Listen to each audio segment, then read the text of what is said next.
a long time. Big things have small beginnings. All right. What is going on, everybody? Happy Sunday. It is Sunday, right? Anyways, I really wanted to talk to you guys about the forthcoming Alien Romulus, which I am super stoked about. I'm a huge fan of the Alien franchise, and the fact that not only is Alien Romulus finally coming, but it looks like the film is officially titled Alien Romulus and is also going theatrical, which I am super stoked about. As you can see, I'm stuttering because I'm so stoked. So, what is going on with everybody this Sunday night? We have Justin Smith in the house. What's going on, Justin? How are you, sir? Glad to have you back. Justin's been one of the most loyal supporters of this stream, as has Replicant Rogue, which is very nice. So, with no further ado, let's go to the main page. And there we are. There we are. How do I look? How do I sound? Can you guys hear me? Am I echoing at all, or do I sound okay? Because I'm having this weird thing where I hear myself in my headphones, but there's like a millisecond of a delay. Because I think I messed something up here. But if there's no delay on your end, I think we'll be good to go. I think we will be good to go. Let's move on over to the chat box. There we are. Okay, that seems to have fixed the problem. That seems to have fixed the problem. Anyways, Alien Romulus. Justin Smith says, I'm good, just ordered Evil Dead Rise and The Dentist set off Amazon. No echo. Okay, good, because I heard a weird echo on my end. Yeah, I got The Dentist set a couple months ago when it first came out. That was one of the few physical media things I bought right out the gate, so that was cool. So yeah, John O'Bannon in the house. Evening, everybody. What's up, Johnny? How are you doing? Bobby says hi. What's going on, Bobby? And we are here talking about Alien Romulus, which I feel like nobody's really talking about. Maybe it's just too early. Maybe nobody's a huge fan of the series. It just seems like it's not really on anybody's radar. But yeah, you know, the House of Mouse is finally making the next Alien film, which is crazy to me. You know, when they got the rights to 20th Century Fox, I was like, there's no way they're ever going to make another Alien film. It's just never going to happen. It's never going to happen. But here we are. Which is cool. I mean, it's kind of weird because I'm pretty sure it's a midquel, which means it's not really a sequel. It takes place after Alien, but before the events of Aliens. I think that's been confirmed. But before I get off of my tangent about Romulus, let's see what Justin Smith has to say. The Dentist set was only $9. Very nice. Very, very nice. I know it was pretty cheap when I got it too. Even brand new, it wasn't that expensive. I want to say it was $14, $12, something like that, brand new back in the day. Well, 2 or 3 months ago when it came out. And I still haven't watched them. They're still on my shelf rotting. I have a huge shelf full of movies that I need to watch that I don't have. I don't want to say I don't have time, because I have time. It's just usually when I have my free time, I'm either editing a video or watching a movie I've already seen 100 times. Like it's for some reason it's getting hard for me to break into new content that's sitting on the shelf, because I usually want, like, when I sit down and watch a movie, I want something that I know is going to work. You know what I mean? I want that comfort food. But I am trying to get through my list of unseen content. Justin Smith says, Fede Alvarez directing. Yes, right you are. Right you are. Right you are, indeed. So I think we're going to step over online here and read an article from comicbookmovie.com. So, you know, take this with a grain of salt, as always, about Alien Romulus, which I find very, very interesting. Very interesting. So, Alien Romulus has finished shooting ahead of 2024 theatrical release, confirms director Fede Alvarez. Very, very cool. 20th Century Studios' new Alien movie starring Kaylee Spaney, I'm probably saying that name wrong, began production in Budapest back in March with Evil Dead and Don't Breathe director Fede Alvarez. Now that's Evil Dead 2013, not Evil Dead Rise. Behind the camera, directing the carnage. David Johnson, Archie Renault, I'm saying these names totally wrong, I apologize. Spike Fern from The Batman. Eileen Wu and Isabella Merced. from Rosaline, also star in the movie. The synopsis describes as follows. In this 9th entry in the immensely popular and enduring film series, a group of young people on a distant world find themselves in a confrontation with the most terrifying life form in the universe. End quote. Now, the filmmaker has confirmed that production on the reboot, titled Alien Romulus, has wrapped. Now, Alien Romulus is not a reboot, so this is one of the first things I'm seeing from this article, which is not only stupid, but incorrect. Alien Romulus, is already confirmed to be a midquel, at least taking place in canon with the rest of the franchise. I'm not sure if the midquel aspect is totally confirmed, but this is definitely not a requel or reboot or remake. It's definitely taking place within the established canon of the films. How that plays into the Prometheus/Covenant timeline aspect of the canon, I don't know, because we never really got a full wrap-up to those, for better or for worse. But it is taking place in line with the films that we know and love. So it's not a requel, not a reboot. So moving on. Sorry about that.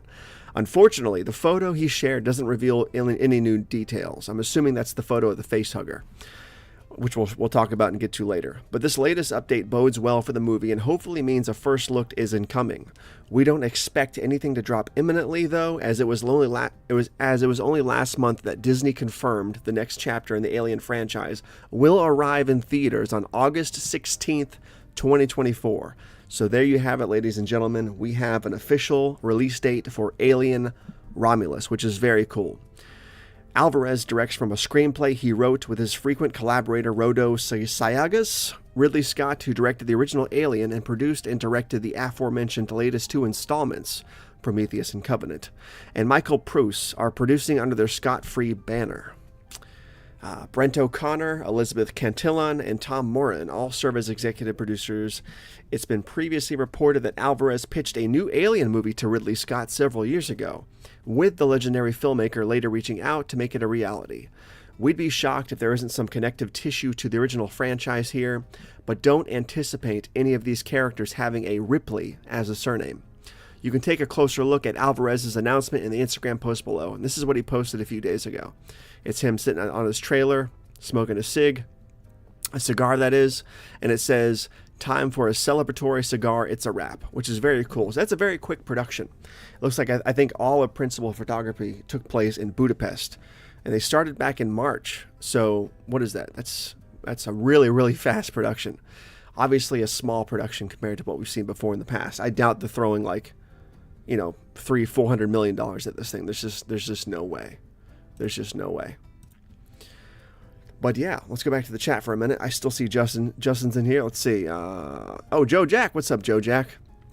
From what I understand, Ridley Scott isn't even working on another Alien film. It will be sad if he leaves the series at Covenant. I guess I agree. I'm not really a huge fan of Prometheus or Covenant. I think they sort of...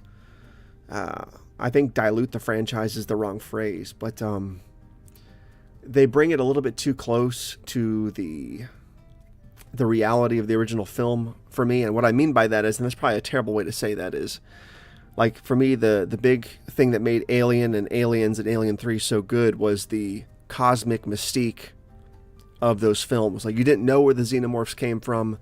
You didn't know who the space jockey was. You didn't know what this derelict spaceship was, why it crash landed on LV-426, what else was on that ship. And by the time we get to Covenant, I realize, I've said this mistakenly in the past, that it's stupid that David makes the xenomorphs and like they're just some creation of an android.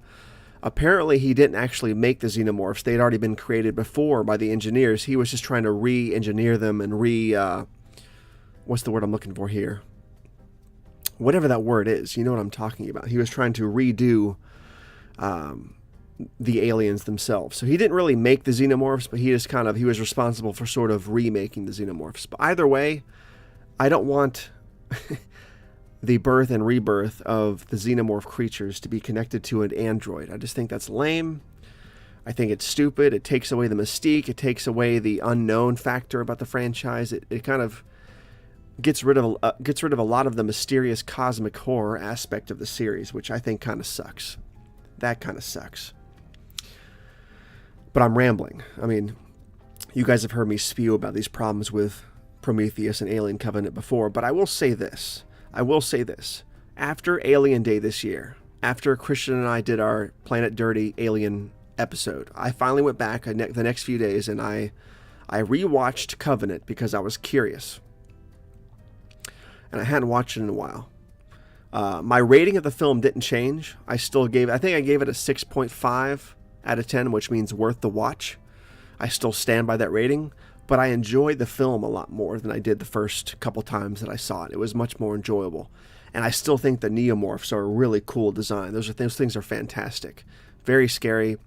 I think it sucks that they were only in that film. I don't think we'll see them again, unfortunately, because of the connective tissue, or the DNA of Covenant is probably not going to be explored anymore. So I don't think they'd want to retouch on the neomorph, since it's the connective tissue to that film. They probably want to break away from that now. And the fact that Ridley Scott's producing this new film, but he's not directing it, or doesn't seemingly have any plans to make a third prequel, I think we can sort of kiss that goodbye. Which, again, I'm not a big fan of those movies, but what I'm not a fan of more than that is leaving stuff undone. And I feel like that story's incomplete, especially with the ending of Covenant, that it's just going to be stupid if they just don't ever wrap it up. Like, I just don't understand why they would do that. Saturn Video, what's up, Butterman? What is going on, Saturn Video? How are you tonight? Justin Smith, Fede Alvarez wrote it too, didn't he? Yes, he did. He wrote the new Romulus with his buddy. I forgot his buddy's name. I just read it in the article. But him and his buddy wrote the script. So that's very cool, because Fede Alvarez is still on that path. He's just blowing up constantly. He's moving up that ladder. And the fact that he got to write an Alien movie and get it produced with Ridley Scott, on board with, helping getting it made is crazy. Like, he's living that dream, man. He's living the dream. Hopefully Romulus turns out good. Hopefully it turns out good for him.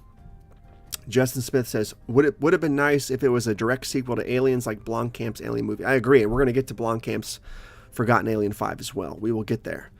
Justin Smith, I was not a fan of the Prometheus, didn't bother watching Covenant. I do like... I think I do like Covenant better than Prometheus, because Prometheus is just a boring film. I don't care about all this poetry crap that they're talking about, and you just don't get it. Don't give me that nonsense. Prometheus was just a lukewarm at best sci-fi movie, and if you loved it, great, but I did not love that movie. Covenant was better, but I think I gave both of them 6.5s out of 10 because they're both worth the watch at least once. They're both worth the watch. They're not garbage. Joe Jack says, I really liked Prometheus, but I hated Covenant. Oh, I just read your comment. Agreed. Oh, you hated Covenant. You're okay. I read Justin Smith's comment. So you liked Prometheus but hated Covenant. See, I was the opposite. I didn't hate either, but I thought Covenant was way better than, not way better, but better than Prometheus for sure.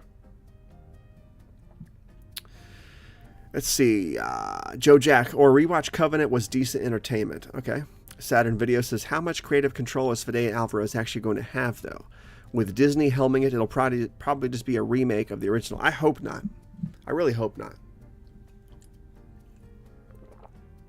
I hope they back off. Because, like, with Star Wars, obviously, Star Wars is sort of more kid-friendly, even though it's not kid-friendly, but people think it is. So I feel like Disney's more comfortable having their hands on Star Wars and Marvel and stuff like that, because it seems more kid-friendly to the mass public. So they're not afraid to be directly associated with the property.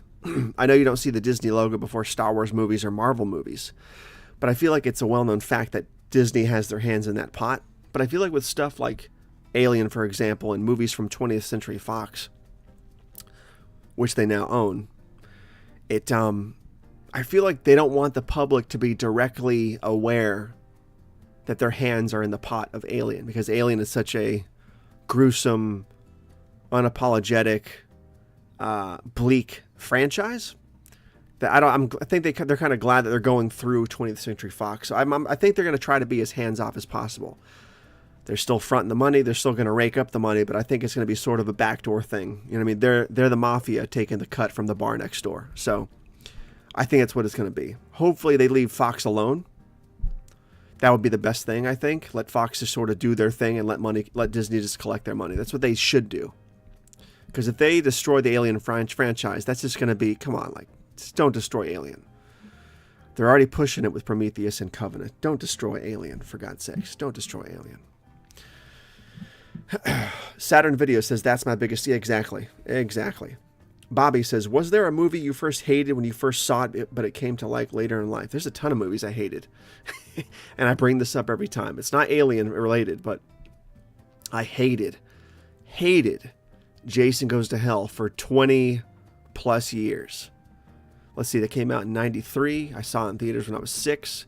2003, 2013, 14. So I probably hated that movie for a good 21, 22, 23 years before I finally realized I actually love this movie. It's nothing like the other Friday movies, but for some reason, I love this movie. I can't stop talking about it. We can't stop dissecting it. It's just, I enjoy it. I love Jason Goes to Hell. So that's a movie that I went from hating to loving. And I will say that it's very apart from the Friday series. It's not my favorite movie. But the reason I realized I loved it is because I spent 22, 23 years doing nothing but renting it over and over, buying the DVD, talking about it, dissecting it, reading the magazine articles about it, plenty of video essays about it, dissections.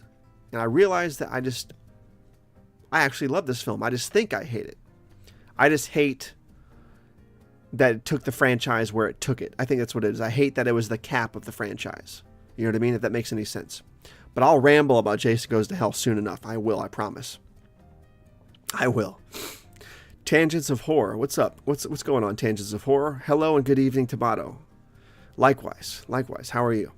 Saturn Video. Jason Goes Straight to Hell is a masterpiece. Jason Goes Straight to Hell. I love it. Justin Smith. I still hate Jason Goes to Hell. A lot of people do. She just hasn't had a taste of the Duke yet. Yep, sticking a hot dog through a donut. Real quick, guys, question. I know you said earlier that I sound fine, but can you guys hear the jazz music in the background now a little bit better? I turned up the volume a tiny bit. Hopefully give me some room music. Get the vibe going, the sexuality, the sensualness. Get it going. Get some good vibrato and feng shui going on in this room. Also, do you guys like the new design? I kind of pimped this out a little bit. I got to get rid of this tower too. Like, I'm going to get a smaller tower, or maybe I'll switch it with the APC, get a smaller APC here, get rid of this in shot, open this up. But I added some orange lights, added the skeleton, added the clown mask, which I think was there last time. But yeah, man, as you can see, it's a total new redesign. It's totally redo. Anyways. Saturn Video says, she just hasn't had a taste of the Duke yet. That's right. Did I just read that? Sticking a hot dog through a donut?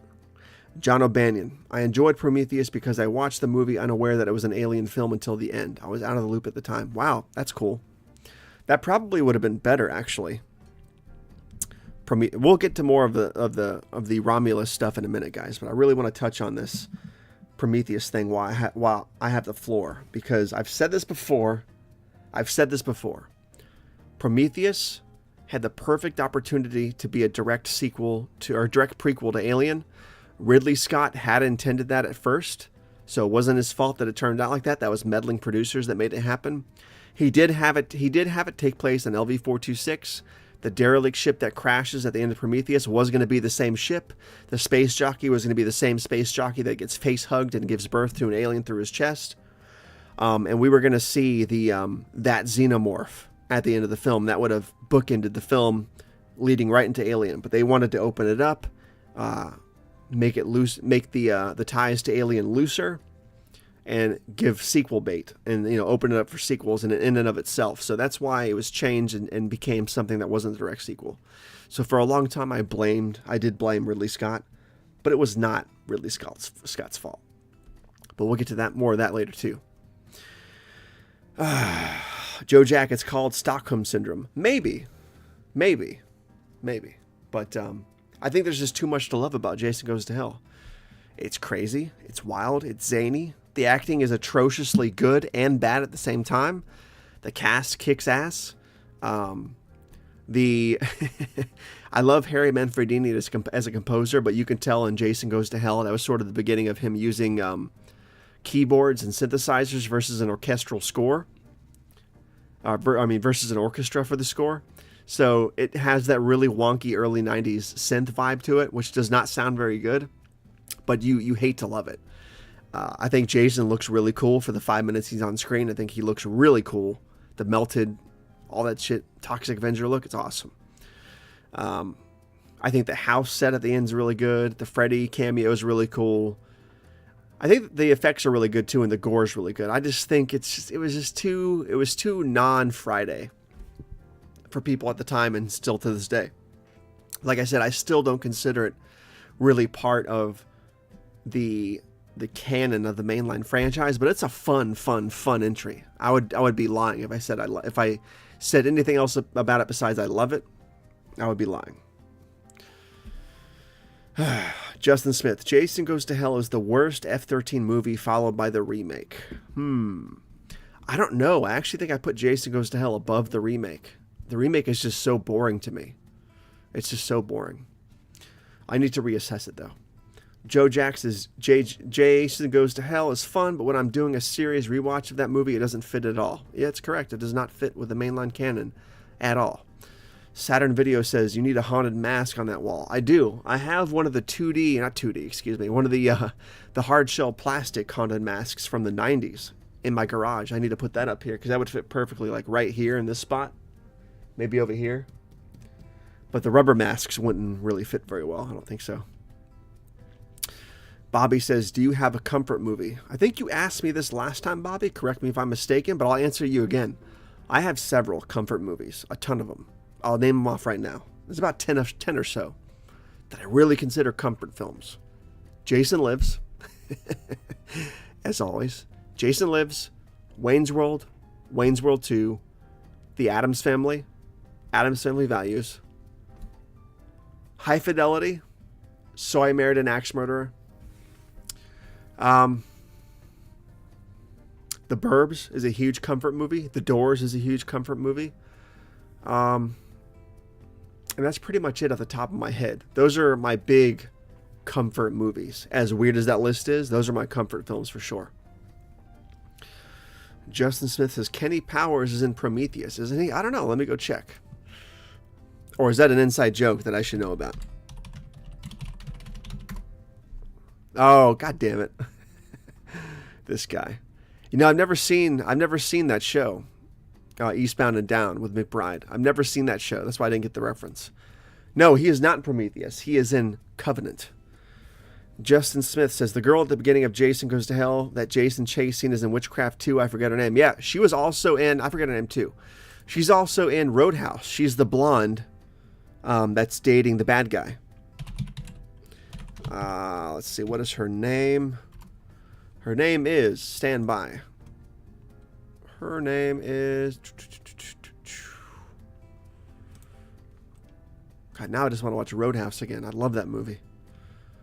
Shout out to Roadhouse. Her name is Julie Michaels. That's who she is. She played in Jason Goes to Hell as the agent. Joe Jack. Powers is in Covenant. Yes, he is. Tangents of Horror. I love High Fidelity. Dude, I love that movie. It is absolutely a masterpiece. It is absolutely a masterpiece. I don't care what you're doing, how down in the dumps you are. You've just gone through a breakup. You're having a bad time at work. You're arguing with a wife. Whatever's going on, you can watch High Fidelity and totally be in a better mood by the end of that film. It's just a great, great film. And I'm really surprised by how underrated that film and untalked about that film is still to this day, 23 years removed from its release date.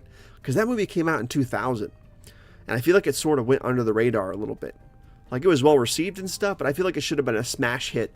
And I swear to God, if High Fidelity had come out in like 95 or 96, I feel like it would have been a big smash hit and have a huge, huge cult following. Well, bigger than the cult following it already has, because it has a decent following now. But yeah, High Fidelity is a masterpiece. I need a 4K of that movie. I need a big box Vinegar Syndrome release of High Fidelity. That's what I need. That's what I need. Justin Smith says, Detroit Rock City is a... Oh, yes, absolutely. I forgot to put that on the list. That is absolutely a comfort movie and probably in my top 10 favorite movies of all time. Dude, shout out to Detroit Rock City. Fantastic movie. Fantastic movie. Bobby says, Forrest Gump is a good... It is. Absolutely, Forrest Gump's a great one. I could watch that movie endlessly. Tangents, Point Break is a comfort movie too. I'll keep this train going. When one pumps in my head, I'll say it. Let's see. Justin Smith says, not Witchcraft 2, Witchboard 2, my bad. Yeah. Tangents of Horror says, I've loved it since the day it came out. Excellent. John Abana says, Tobatto, any opinions on the Freddy vs. Jason vs. Ash comic book sequel? I have not read those comics, unfortunately, but I've heard good things by the couple friends I know who have read those comics. Correct me if I'm wrong, if you know in the chat, but weren't those comics incomplete? I thought they started making them and like they got to the last 2 or 3 issues and they stopped making them for whatever reason, but I could be wrong. I could be wrong. My buddy Tom, and shout out to Tom, he's Soul Reaper on YouTube if you guys ever come across him. He's in the chat sometimes.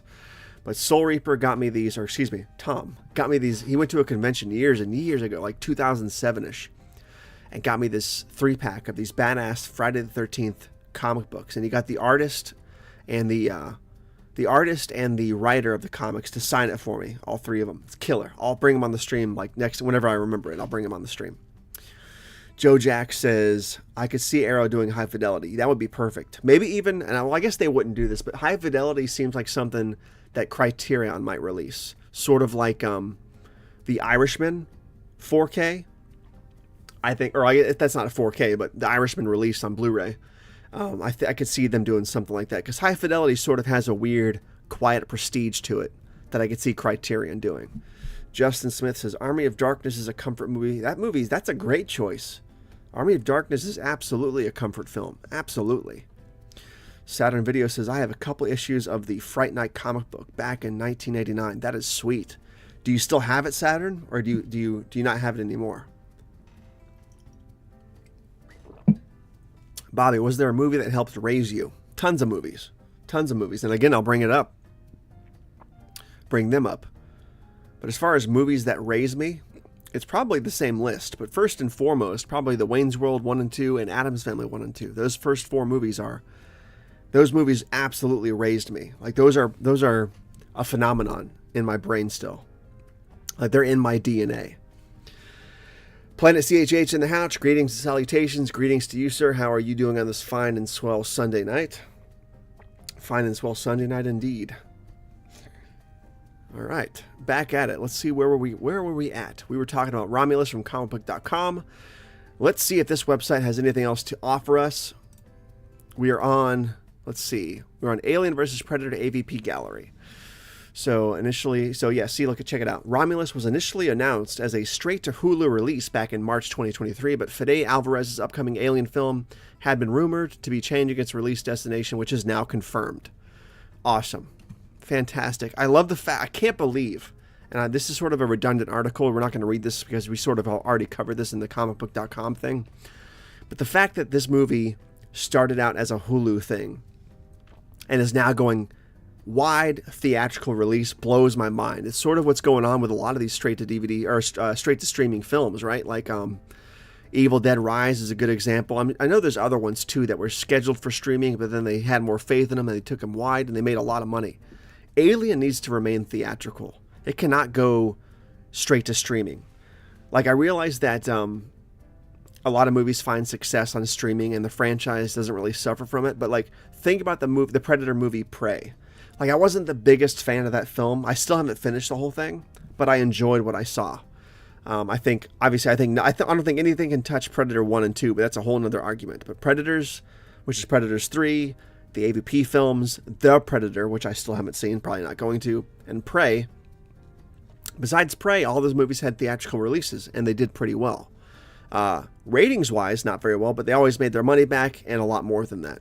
But Prey, it did so well on Hulu, I feel like that was a big mistake by not letting it go theatrical. Like, they sort of stunted the Predator franchise's growth, which sort of sucks because I feel like in a weird way, the Predator franchise is sort of tied into the Alien franchise, whether you like it or not.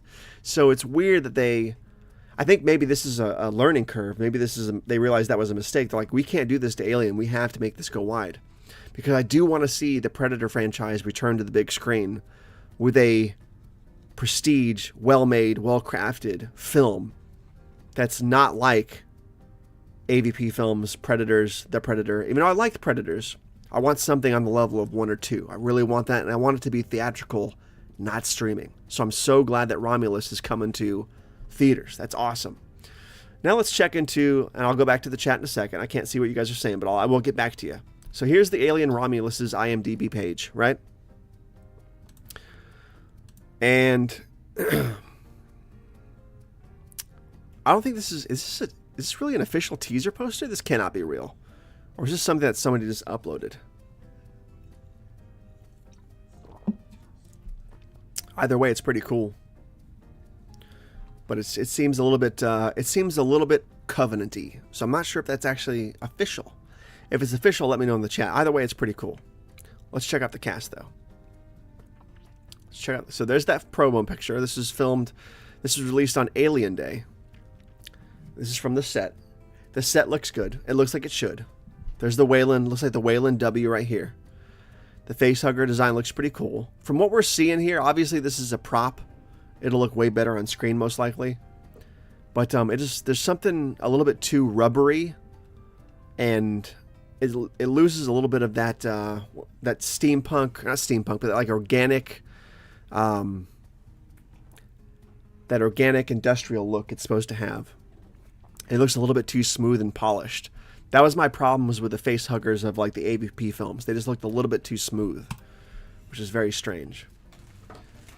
But if you looked at the cast here, let's see who we got this cast.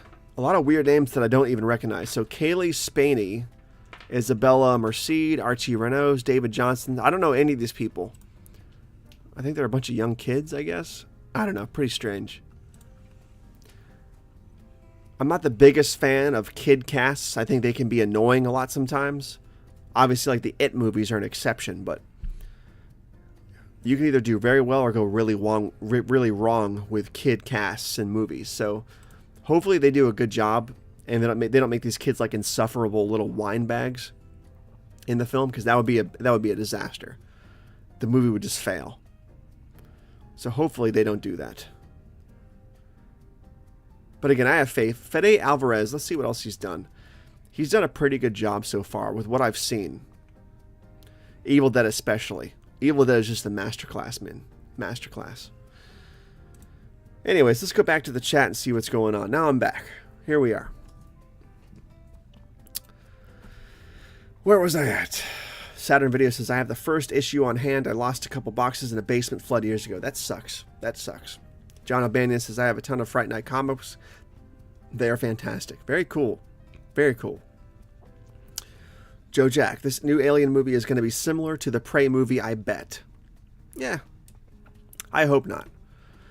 The Movie Maniac. What's up, Movie Maniac? So glad they're putting it on theater. Yeah, so am I. That's going to be a great theatrical experience. I can't even imagine what it's going to be like to go into the theaters next August and sit down in the dark with my popcorn and my soda and my buttered milk duds and watch an actual Alien movie for the first time since 2017. That's going to be crazy. Like, it seemed like something that was never going to happen again. So that's insane. Saturn Video says, at Planet CHH, sipping on Tang as we speak. Very good. Hopefully you put too much of the powder in there, because the excess powder is what gives it a spark. It makes it better. Justin Smith says, I wonder if that release date will stay the same. I think so. I mean, the studio kind of came out of nowhere and just slapped us in the face with it. So I think that's kind of a big deal too, because like that's a really good release date. Like, they have faith in that movie. They're not dumping it off in January or February. It's coming out like in August. Like, that's peak summer blockbuster movie season, at least in the old days that was. So it's pretty. I'm hoping that maybe the suits saw footage or a rough cut already of the film. I know they're still assembling it, but maybe they've seen like an assembly cut or close to an assembly cut, and they're like, this is way too good to dump on streaming. This has to go theatrical. I'm hoping that's what happened, because I hope it's a faith thing. I hope they saw the footage and they were like, wow, this is amazing. We're going to make so much money if we go theatrical with this. I hope that's what happened, because that not only helps Fede Alvarez's career and boosts him as a filmmaker, but it shows that the Alien franchise is still packing a punch, which is what we want. It's what we want. Saturn Video says, it's unofficial. They still have the Hulu logo in the corner. Ah, true, the poster, it's unofficial. I thought so, because anybody can go on IMDb and upload a poster. Saturn Video says, not nearly enough grizzled adults in the cast. True.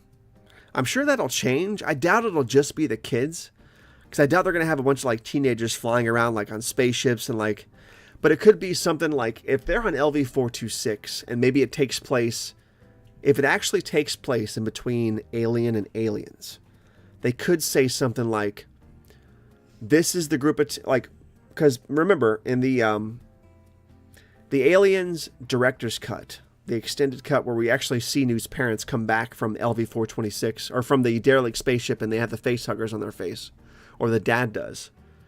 That may not be canon anymore, right? Because it's not the theatrical cut. Like theatrical cuts are usually what's considered canon with the franchise, the overall mainline canon. So this could be the story where the kids are responsible for leaving the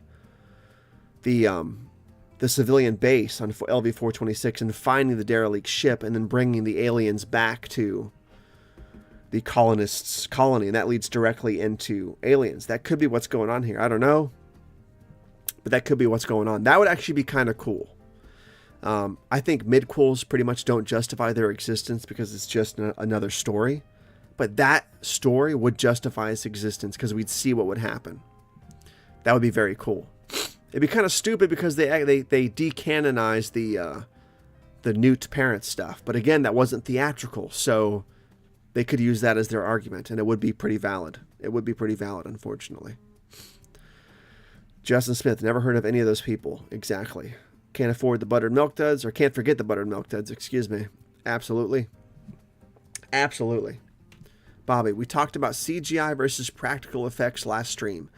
Do you think CGI had put a certain film departments out of business? I think for a while it probably did, but I guess now it's probably more so than ever because nowadays it's more expensive to do practical effects. That's why CGI looks so bad now, because we're in this sort of thing where computers have advanced so far that you don't always need special effects houses doing the work. You can have a ragtag team of 15, 20, college kids doing the work, and you're going to get iffy results, but you're going to get results that at least pass the bar enough that you can present the film as is and not spend $10 million on these practical effects or whatever it is. So I do think it's hurting practical effects, but I also think we're starting to see the resurgence of practical over CGI because people are just sick of it. People are sick of CGI. It looks like a cartoon these days. Like, it's not even good. Like, tell me why Captain Davy Jones from, what is it now, 17 years ago, looks better than 98% of any of the CGI crap coming out of Hollywood now. Like, tell me why. I think it's just because there's so many people doing it, and it's just a dime a dozen for CGI work these days. That's what I think. Obviously, I'm not 100% sure that's why, but that's what I think is going on. We're starting to see the resurgence. The Movie Maniac says, Alien movies are special. They don't come along as often as many other franchises movies do. Is it true this takes place between Alien and Aliens? That's what I've heard. I'm pretty sure that's confirmed. Alien Theory was talking about it. Mr. H was talking about it. And they've even said it's not 100% confirmed, but I'm pretty sure it's like 90% confirmed. So I think we can sort of take it with a slight grain of salt, but we can sort of rest easy that it probably is going to be a midquel. It probably is going to be a midquel, but we're not 100%. So again, small grain of salt there. Saturn Video. If it's like an academy setting, I understand the younger cast. Yeah, but even with that, you would still need teachers and stuff, right?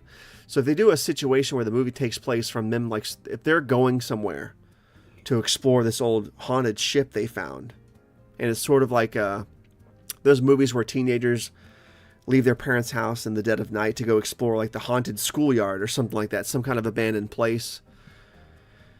I feel like that could be a really cool story because like maybe one of them found or they heard about this crashed spaceship that's 10 miles from base camp, and they're like, let's meet up at nighttime and take whatever out there to find it and go look for it. That would be a cool movie if the whole movie is them sort of on this ghost ship and they find the space jockey, they find the egg field. All kinds of stuff goes down. Like, I think that would be a very cool, very creepy alien film. And also that would be sort of inexpensive because it's a big location, but it's one location. You're not having multiple locations, all that kind of stuff. Cause like you wouldn't need it. So that would be doable. And maybe that's what they'll do. I would be stoked about that. That would be a very cool and very different alien film. and would definitely play more on the horror element of the original too, which would be very, very cool. Justin Smith says, so what are your thoughts on Blomkamp's Alien movie he wanted to make? Well, let's talk about Blomkamp's Alien movie. Let's go back to an article I found about that from a long, long, long time ago. Now we are going to Xenopedia, which is sort of a wiki. It's a wiki for the Alien franchise, but it's been pretty credible so far. A lot of their facts about the movies and stuff, especially projects that have sort of gone by the wayside. So let's read about Alien 5. Alien 5 was a proposed science fiction film to be directed by Neil Blomkamp. It would have been the 5th film in the Alien series, serving as a sequel to the original Alien franchise, rather than being related to Ridley Scott's prequel series. It was to have been produced by Scott via his company Scott Free Productions, with filming to take place after the completion of Scott's second prequel film, Alien Covenant. The production of Alien 5 was first announced on February 18th, 2015, I remember that, when Blomkamp posted a piece of H.R. Geiger concept art for Alien with the caption, so I think it's officially my next film. 20th Century Fox later confirmed the news. An article revealing more details on the film was later posted the same day on the website The Wrap, and the movie was tentatively slated for release sometime in 2017, which obviously didn't happen because Covenant came out in 2017. No, excuse me, Covenant came out in 2016. However, despite a positive fan response and apparent enthusiasm from Fox, the production was ultimately canceled. That was a big blunder when it got canceled. I was really looking forward to that film. Really, really, really looking forward to Blomkamp's Alien, because it was going to have Ripley back. It was going to have Hicks back, Newt. Like, the whole gang would have been back. It would have been a direct sequel to Aliens. That would have been so cool to see. But I'm pretty sure what happened was that after Chappie came out and didn't do well, it sort of put the nail in the coffin for Blomkamp's Alien 5. That's what I think happened. That's pretty sure that's what happened. Am I crazy, or does this android look like Jeff Bezos? I swear to God he does. But that would have been cool. And it would have been nice to see Ripley back again, or Sigourney Weaver too. That would have been awesome. But where did it go wrong? So here we go. Cancellation. Check it out. So on October 30th, 2015, Blomkamp announced via Twitter that the film had been put on hold, stating that Alien is kind of holding pending Prometheus 2, which is Alien Covenant. So I shall be working on other things. As much as I love the Xeno and Ripley, despite this, in April 2016, the director shared a new piece of concept artwork showing an adult Newt, posting the image to his Instagram account to celebrate Alien Day. However, in early 2017, he confirmed that the chances of the film happening were slim, while producer Ridley Scott also stated that the film was unlikely to happen during press rounds for Covenant. In 2017, Scott confirmed that Fox had decided to cancel Blomkamp's Alien 5 and that it had never been developed beyond a 10-page pitch. That is really, really crappy news. Was really crappy news for Alien fans. Did not link me to the artwork. So here's some of the artwork, the concept art. We've all seen this. You know, Hicks has got the melted face from the acid in Aliens. Here's Newt's concept art. Looks like the actress, it's a rough sketch, but that's sort of what the actress who played Newt in the 86 film looks like now. So they probably would have gotten her back too. Looks like they were going to go with the smooth-headed drones from the original movie this time around again versus the rough-headed warriors of Aliens itself. That would have been cool. Just says, what a lost cause, man. What a lost cause. That would have been so cool to see. Like, look at this stuff.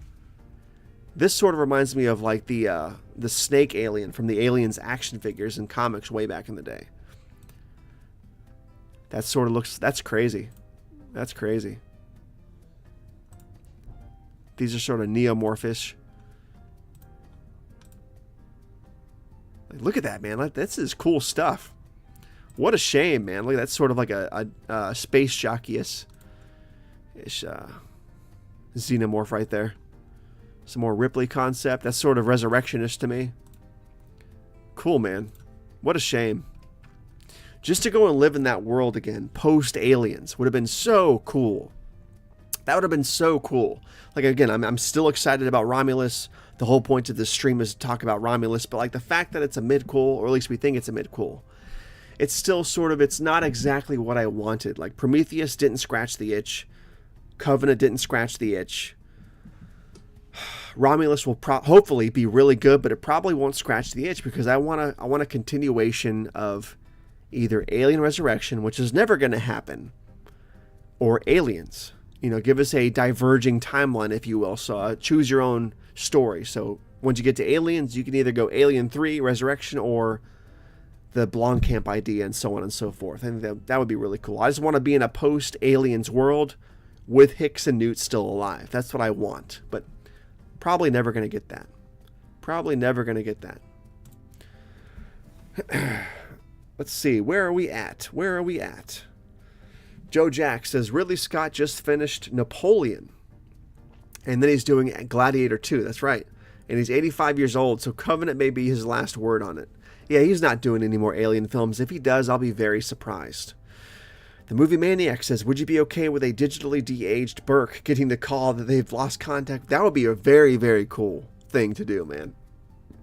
I would be absolutely fine with that. Especially if he's like, you know, in his apartment or something, the lights are off, it's dark, like the call wakes him up out of a dead sleep. Don't show a super close-up of his face. That would be fantastic. Because, you know, Burke is such a slime ball, but you can't you can't not like the guy. Like, you love to hate that dude. But yeah, that would be a killer way to cap it off. You know, have him get the call. Fantastic. Crazy fantastic. Yeah, there was concept art too. Yep, Justin, we just looked at that. Bobby, did you like Little Monsters? Not a big fan. Not as big of a fan as other people are. It wasn't childhood fodder for me a lot when I was a kid. I didn't watch the movie that much as a kid. I saw it a couple times. But I feel like it has way more legs now than it ever did when we were kids. Like, a lot of my friends own that on VHS and stuff, but now it's just an explosion of pop culture nostalgia. And for good reason. Howie Mandel is awesome in everything he does. I love that guy. You can't not love Howie Mandel. But what's weird to me, and this is going to sound so strange, that every time I watch Little Monsters, I swear to God, it's John Leguizamo playing that role, not Howie Mandel. I don't know what it is about it, but it seems more John Leguizamo-ish to me than Howie Mandel-ish. If that makes any sense to anybody out there in the chat, it just does. Justin Smith says, Chappie was such a stupid idea to begin with. I never saw it. I saw bits and pieces. Justin Smith says, the Kenner action figures from Aliens 3 were amazing. Yes, absolutely. Movie Maniac says, if they're afraid of Neil's name being attached to Alien 5, the studio should just purchase his concept and hire a different director. We absolutely deserve his vision for Alien 5. I agree, Movie Maniac. I absolutely agree with that statement. For sure. For sure. So with that said, let's hold this up. Alien 3, because we're going to talk about all things Alien tonight, guys, okay? The Alien 3 Genesis game, I held this up in our Planet Dirty Alien Day special earlier this year, but I figured this is the perfect time to break it back out. This is vintage 90s Alien cartridge. This is my original cartridge, guys. My original cartridge. It was intact because the system stayed at my grandparents' house, where the Sega Genesis games obviously stayed with it.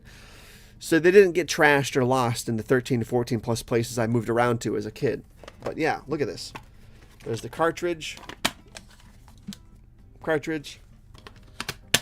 The old booklet. I still have the booklet. Look at that. Inside. Not a lot of artwork inside. Pretty standard. There's some of the artillery. It's good stuff, dude. It's good stuff, man. Good stuff. The back, there's a... On the back, there's a promo for Super Smash TV, which I never played. And there's the Predator 2 Genesis game, which I also never played somehow. But yeah, dude, I love this game. It's amazing to me how different this version of the game was from the SNES game. And I played the SNES game first as a kid. I think it's a better version of the game. The SNES version is killer. It's absolutely killer. But yeah, both very good games and both very different in their own right. Very different in their own right. And I showed these off. You guys don't mind show and tell, do you? I showed these off a couple of Planet Dirties ago. I got these at a comic shop recently. It's my most recent comic purchase. I found both issues, the complete series, if you will, of the original run of Alien Resurrection movie tie-in comics, which were basically just retellings of the movie in comic book form. Issue 1 and 2, guys. So issue 1. Look at that. Issue 1 right there. Issue 2. Look at that stuff. Is that devastating or what? Insane, dude. Now, he has them marked as $12. He gave this to me for like $3. And these are like in mint condition. Literally. Like mint. Like, this is a crazy find. I know not a lot of people didn't like that movie. But finding 2 mint condition movie tie-in comics is absolutely gnarly to me. Like, that's insane. You don't find that kind of stuff in the wild. You just don't. And we're gonna do some more show and tell here now, since we're on the topic of alien stuff. So, first of all, I have a ton of posters that I want to do a whole stream about posters one time and show them off. I have a box full of posters. But I have these posters.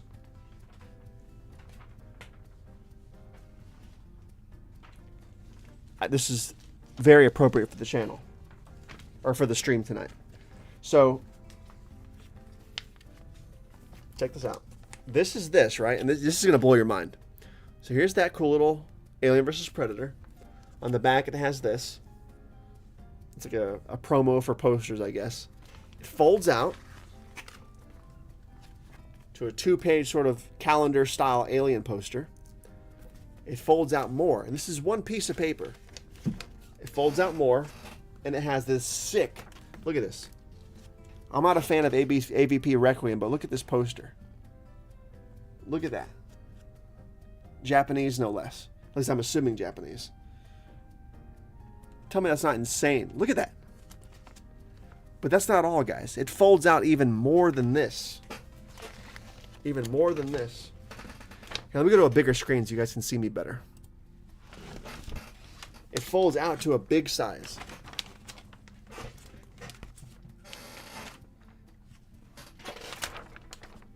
Like, are you kidding me?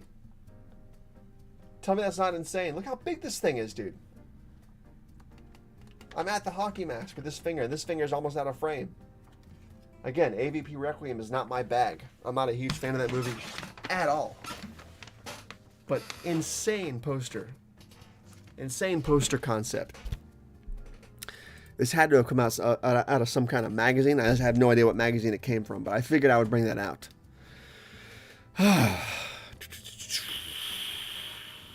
Where are we at? Where are we at in the chat? Let me see here. Let me see here. Justin Smith says, that game was awesome. It was awesome. Robert McLean, what's up, Robert? Have you seen Alien 2 on Earth? It's awesome Italian Alien. I have not seen that, but I really want to buy that movie. I really need to see it, Robert. Because I recently watched an Alien, or a video essay on that film, and it's hilarious. I think it was a Joe Blow video.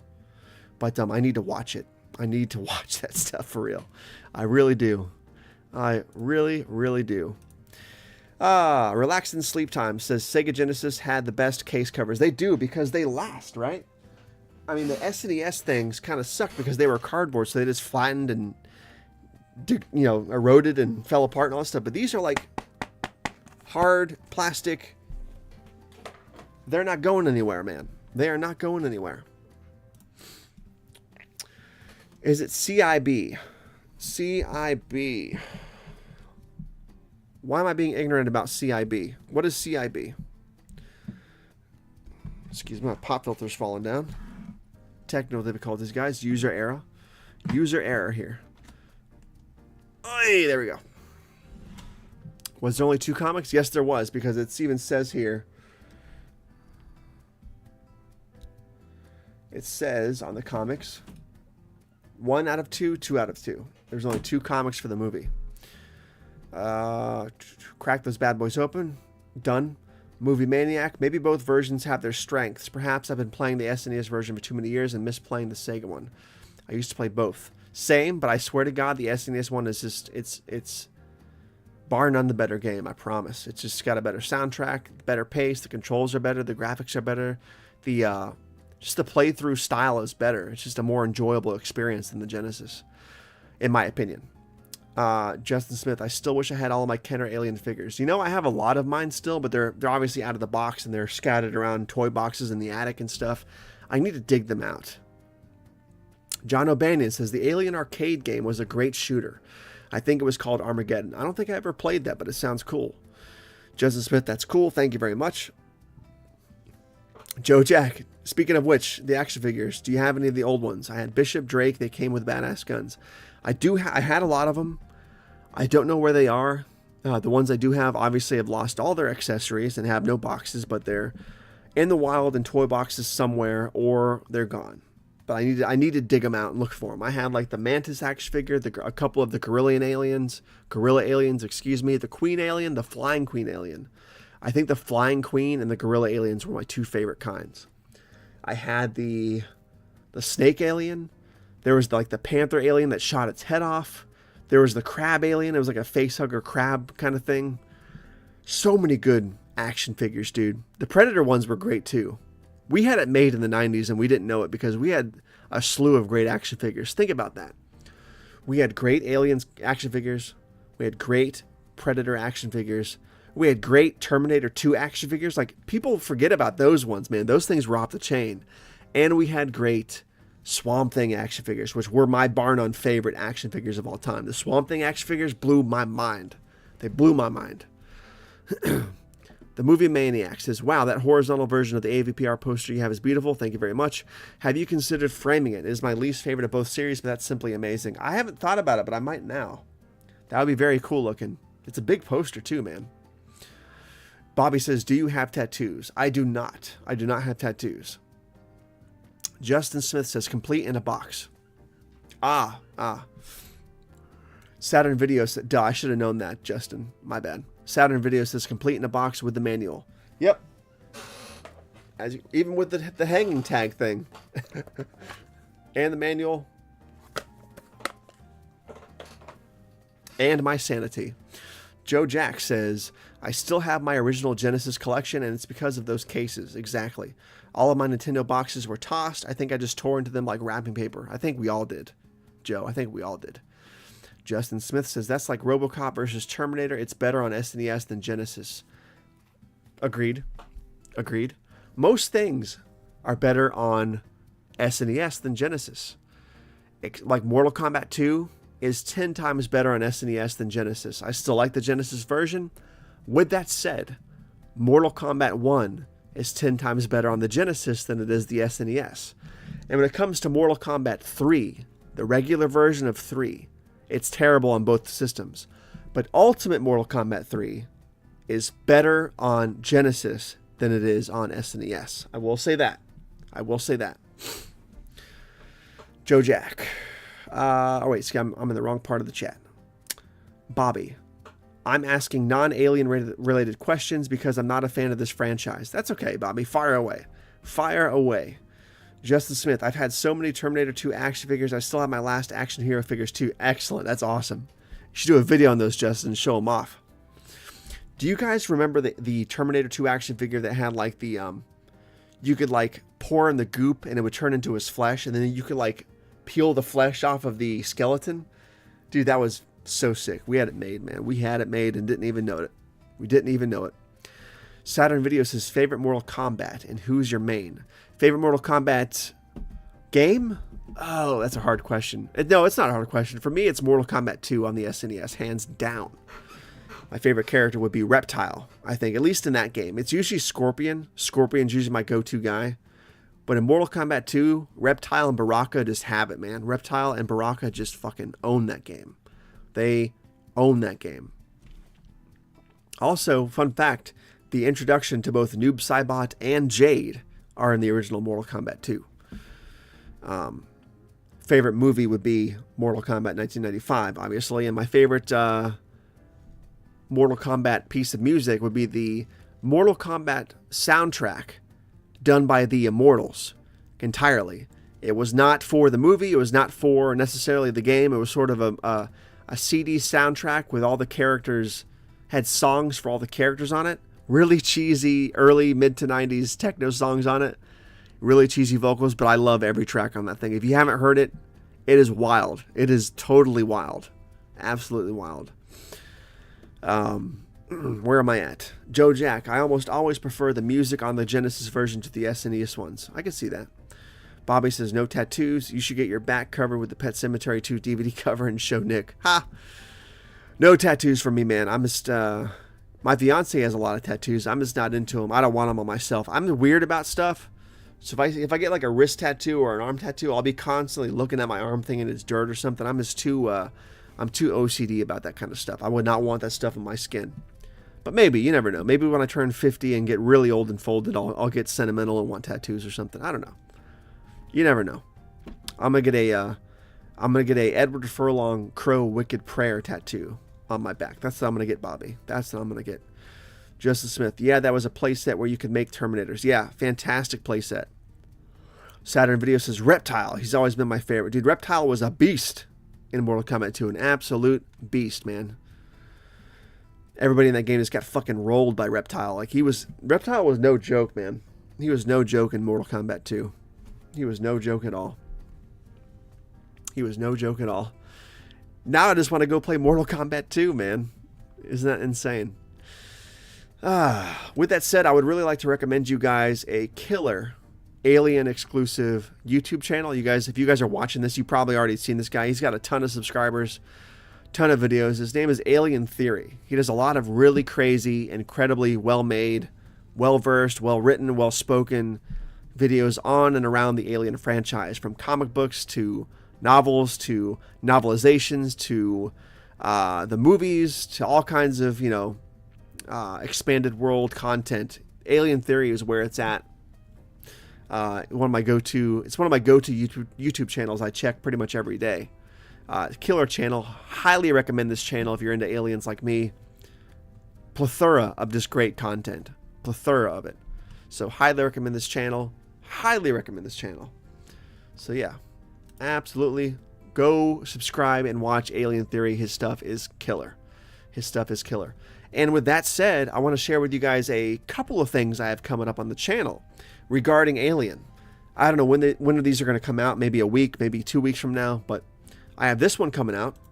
This is going to be a what I want from Alien Romulus video. I made this thumbnail on Friday. Can't wait to make this video. It's sort of going to be everything I want out of Alien Romulus that I can't really perfectly put into words here in this live stream without fumbling and mumbling like an idiot. But this will be a fun video to make. Really illustrate what I want to see, what I don't want to see, what I hope for the film, what I hope for the franchise. And that picture you see is a weird, grotesque hybrid xenomorph that I generated through my Midjourney account using AI. I'm pretty happy with how that came out. It's pretty freaky. It's sort of like a neomorph from Covenant mixed with some kind of weird xenomorph strain we haven't seen yet. But I hope we see something like this in the film. We won't, but I hope we do see something weird and not just the standard xenomorph. Also, I also have this video, which I don't have a video title for, but I'm working on a concept theme to Alien Romulus. It's unofficial, obviously, because we have no idea what the music's going to sound like. But it's sort of like what the theme song could sound like to Alien Romulus. So that'll be a lot of fun. I'm working on that now, using MU Labs and my MIDI keyboard. I just have so much fun making music content. I said before, I don't consider myself a musician, so to speak, but I do dabble. I do love making hip-hop beats, rap beats, EDM style music. I do a lot of the soundtrack and score work for my own horror films, and I just love it. I love playing on the synthesizers, keyboards, samplers, all that kind of stuff. Great stuff, man. Great stuff. So these are the two videos I'm working on now. The Romulus concept theme and the Alien Romulus what I want from the film thing. So that's where we are with that. Let's see. The movie Maniac. Everybody talks about the original Mortal Kombat, but people forget how big of a deal MK2 was when it came out. I have not forgotten Movie Maniac. I have not forgotten. I'm right there with you, buddy. I absolutely love the poster for it. The poster. I remember there was a poster for it. You guys have heard me talk about Videoland before. She had a poster up in there for Mortal Kombat 2, and it was like I think it was all black.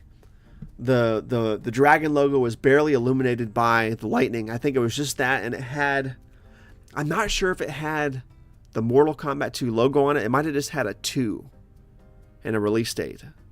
I think I'm melding that with another poster, but I think it was something like that she had. I'm pretty sure the Tilt Arcade had the same thing. Is that the poster you're talking about, Movie Maniac? I think that's the one we're both talking about. Anyways, Saturn Video says Reptile was the best in Ultimate Mortal Kombat 3. Oh, he killed it in Ultimate Mortal Kombat 3. He has crazy loop combos with that dash attack. I'm still learning it. Yeah. Ultimate Mortal Kombat 3 is a masterpiece. Is an absolute masterpiece. Mortal Kombat 3 Standard is garbage trash. Garbage trash. That movie was that game was so disappointing to me when it came out. But Ultimate Mortal Kombat 3, when they gave us those preview posters with the purple skeletons in the background and it had that big 3 saying Ultimate, dude, I get goosebumps thinking about that. That was a huge deal. People forget how big of a deal. Like, Movie Maniac, you're right about MK2. But Mortal Kombat 3, the Ultimate version, had such a big hype train behind it on its way forthcoming to both arcades and the home systems. Like, that was a huge deal, man. UMK3 was an absolute masterpiece. Justin Smith says MK2 was programmed to cheat, though. That's why it got so insanely hard to beat. MK2 was a very hard game. Nowadays, I can play through it pretty well with almost any character. But back in the day, man, I got so frustrated with that game. Kintaro and Shao Kahn were so hard. But again, there was nothing compared to how hard Motaro and Shao Kahn were in MK3. That game, if anything, was programmed to fucking cheat. Like, that game was almost unbeatable. At least UMK3 sort of rectified that difficulty. Am I right or am I right? Somebody help me out here. Robert McLean says, I have 2 sideshow alien busts. The original alien and the warrior alien from Aliens. That is awesome, Robert. I spent an embarrassing amount of money on them, but I had to have them. I hear you. If I had the scratch, I would buy one of those Neomorph busts. I think NECA put it out. They're not the best ones I've seen, but they're like around $1,000. You can't buy them directly from the site anymore because they're long gone, but you can still find pretty pristine, brand new ones on eBay and stuff, like around $1,000. I would if I had the scratch, I'm getting one of those for sure because the Neomorphs are absolutely insane and the busts are killer. The Movie Maniac says, I want Romulus to be a one and done, sort of like Rogue One. Yes, absolutely. I agree with that. Really hoping the content bug doesn't bite them and they're trying to leave it open for sequels and spin-offs. It should go right into Aliens. I absolutely agree with you. If this is indeed a midquel, I want it to go right into Aliens for sure. Right into Aliens for sure. Justin Smith says MK3 is my favorite in the series. They introduced running and combos. Yeah. I am not a fan of MK3. UMK3 is fantastic. I just could not stand the regular version. I do have a fond memory about MK3, if you'll indulge me for a second. I obviously played the SNES version. I played the Genesis version. I didn't own them, but I rented them a lot from Videoland. But my grandfather, who was sort of teaching me how to work a computer way back in the day, because we grew up in the era where we didn't have cell phones and computers at our disposal. It was the mid-90s before I even learned how to use a computer. And the first game he taught me to play was Quake. There's a name drop for you. That was, 95, 96? Quake. Played that game with my grandfather while he was teaching me how to use Windows 95. Now, that's not a flashback for you. I don't know what it is. But he actually bought MK3, the PC version, because he knew I liked the series. And me and him also played MK3 on PC. With the keyboard and I think maybe even the rollerball mouse. Insanely hard to do. We got nowhere, but it was a fun bonding experience. I have good memories associated with that. But that's the most positive thing I can actually say about MK3 in that regard. So, yeah. Joe Jack says, MK3 was the first game that I remember looking forward to and being hugely disappointed. Weren't we all, Joe Jack? Saturn Video says, Motaro and Shao Kahn back-to-back was a nightmare. Dude, absolute nightmare. Absolute nightmare. I've only ever beat them with Sub-Zero. Sub-Zero is the way to go. If you want to have a chance of beating that game, especially on a first playthrough, do Sub-Zero. But Cabal does decimate. If you learn to play with Cabal will roll on people. He will absolutely roll on people, for sure. If you can get the character under control. I feel like he was hard to get the hang of, but Cabal decimated people. He did. Justin Smith, I remember hearing how to play as Human Smoke from people in the arcade. The button combos you push before the fight starts is Cyber Smoke. I remember that too. And the thing in the center would like disappear and his face would be on it and stuff. Yeah. Justin Smith's first computer I had was the IBM Adaptive with Windows 95. Excellent. Good memories associated with that stuff, man. Sean Senior. Hello all. What's up, Sean? How are you? How are you tonight? It is a fine Sunday evening. We are just talking about the Alien franchise and Alien Romulus. Saturn Video. I had an MK3 arcade cabinet at my favorite pizzeria back in the day. Nothing but good fond memories of both MK3 and UMK3. Yeah, absolutely. That's cool, man.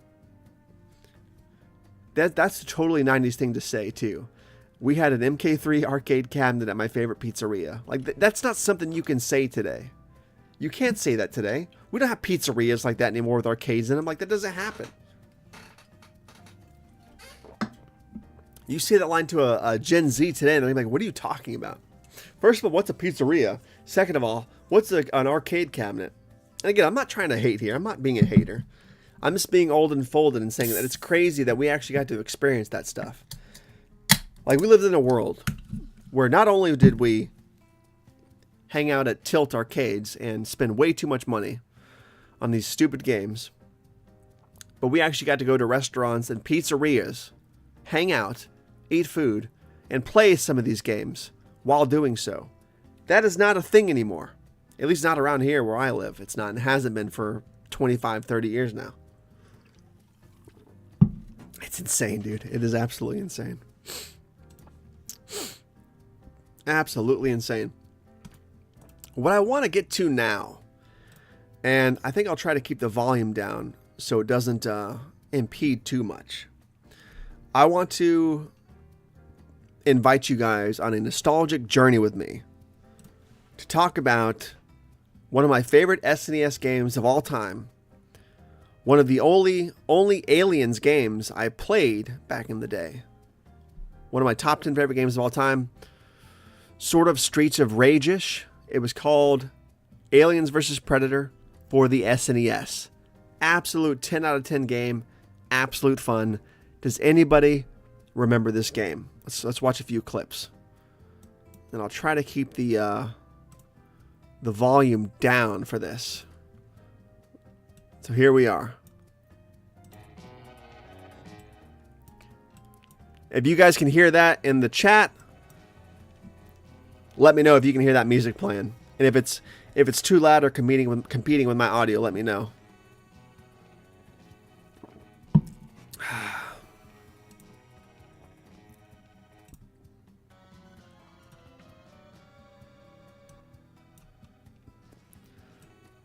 Great artwork though, man. Look at that crap. Look at that stuff, man. Like, oh man, I'm having so many good acid flashbacks here.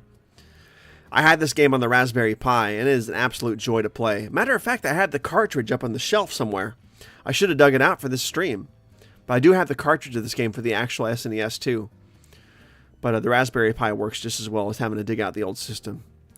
This game was so fun, dude. Like, absolutely, like, look at this. Like, it's totally Streets of Rage, Pirates of Dark Water-ish sort of playstyle, which I absolutely love. But like, look at the graphics, man. Look at the design of the xenomorphs. Like, look at this boss. This game was like, look at the design of that thing. Like, that's horrifying, dude. Horrifying. You get the snow level where you fight like the giant gorilla alien at the bottom. Like, look at that. Dude, that's horrifying. That is absolutely horrifying. Great game, dude. Great game. It gets so hard, too. It gets so hard to beat. Especially this level.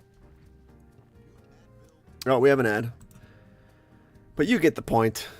Let's not talk about Advil. Advil. Love that game. If you have the chance to play the SNES version of Alien vs. Predator, play it. Download it as an emulator ROM on your PC. Get it on your Raspberry Pi. Buy the cartridge and play it on your actual SNES. You are missing out if you haven't played the SNES Aliens vs. Predator. That was just at the height of the lingering Aliens boom of the early 90s.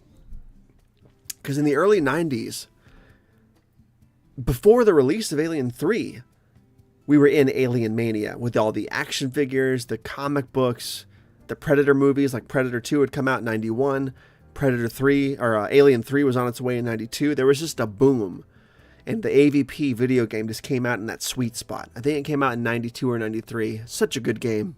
Such a fantastic game. Justin Smith says... Oh, wait. I'm missing out here. Justin Smith, or not just Smith. Movie Maniac. Did you ever play the Alien trilogy on PS1? I did not. My dad and I bought it from a game store at the Florida Mall right when it came out in the 90s. Dude, the Florida Mall is an awesome mall. We try to go there at least once every December. That is a killer mall. Also, Movie Maniac, the Florida Mall is hands down 100 times better than the mall at Millennial. I didn't realize you were so close, man. Good on you. Florida. Florida. It's been hotter than shit here the last 2 weeks, right? Insanely hot. It's crazy to see somebody else in Florida in the chat because it has been so hot here. I feel like I'm going to liquefy when I go outside. Anyways. When it came out in the 90s, the hype was euphoric. We played it and never forgot about it. I never got far with it. Was it just too hard?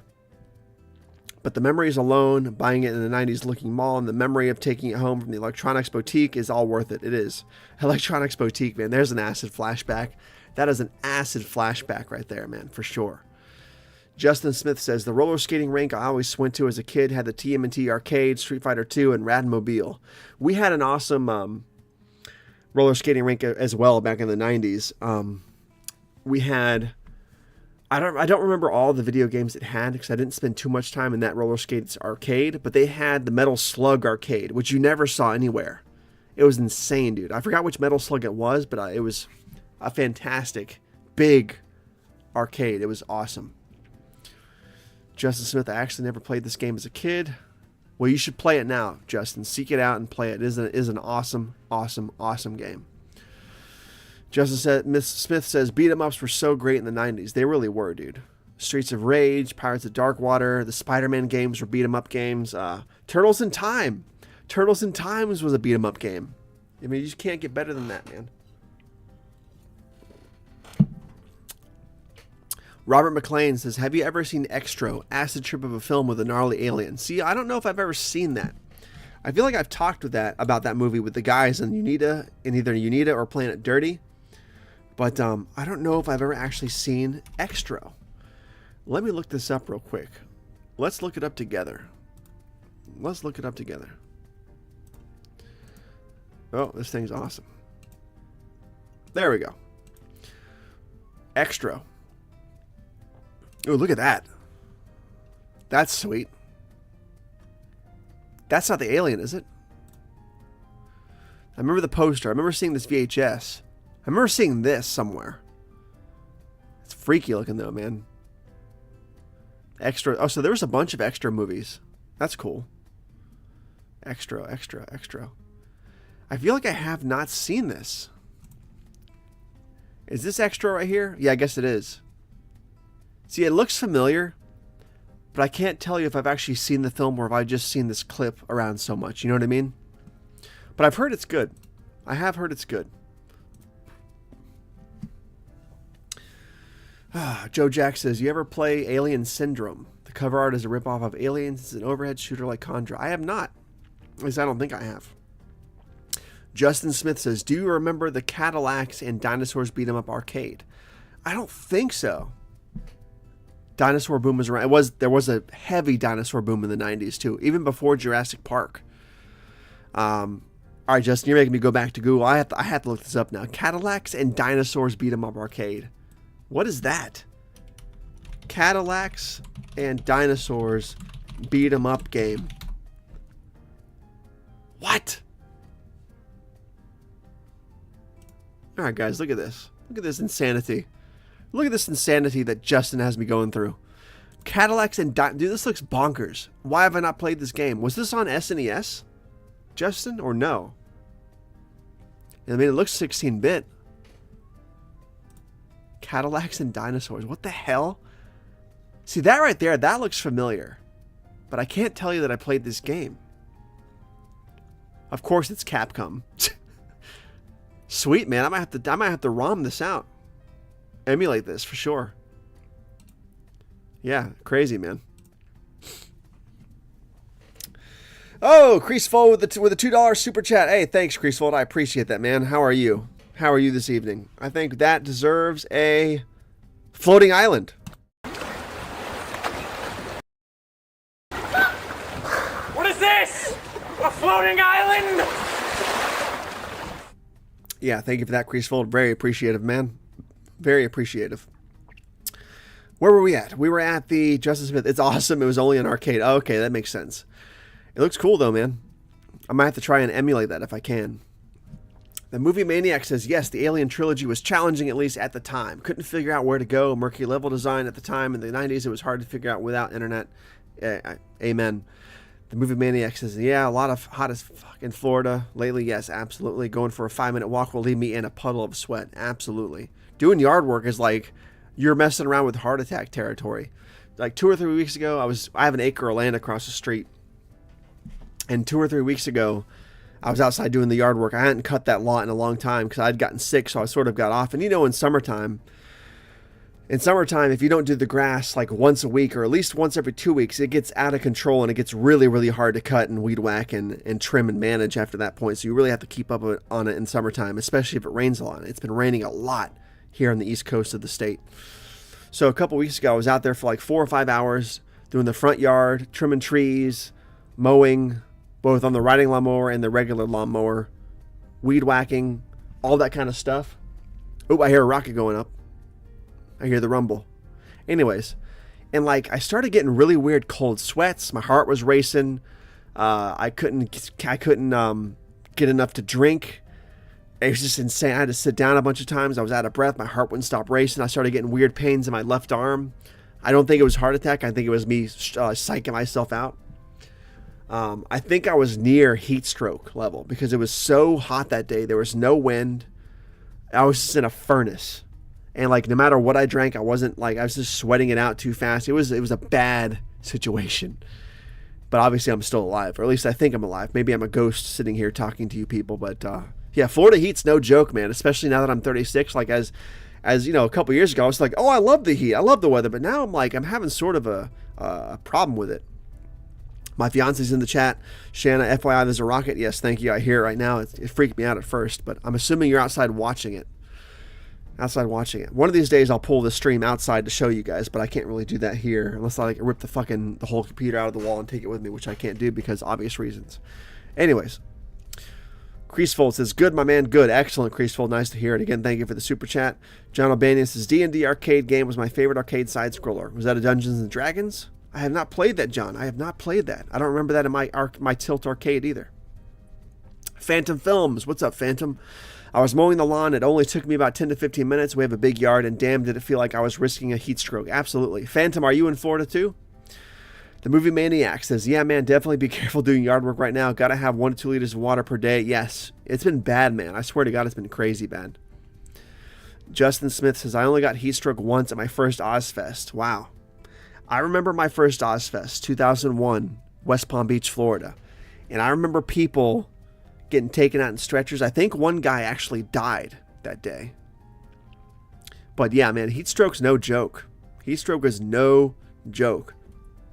Just got to be careful out there, man. You got to be careful. Phantom Films says, now there's a plot twist. Brandon's been a ghost this whole time. Dude, absolutely. Absolutely.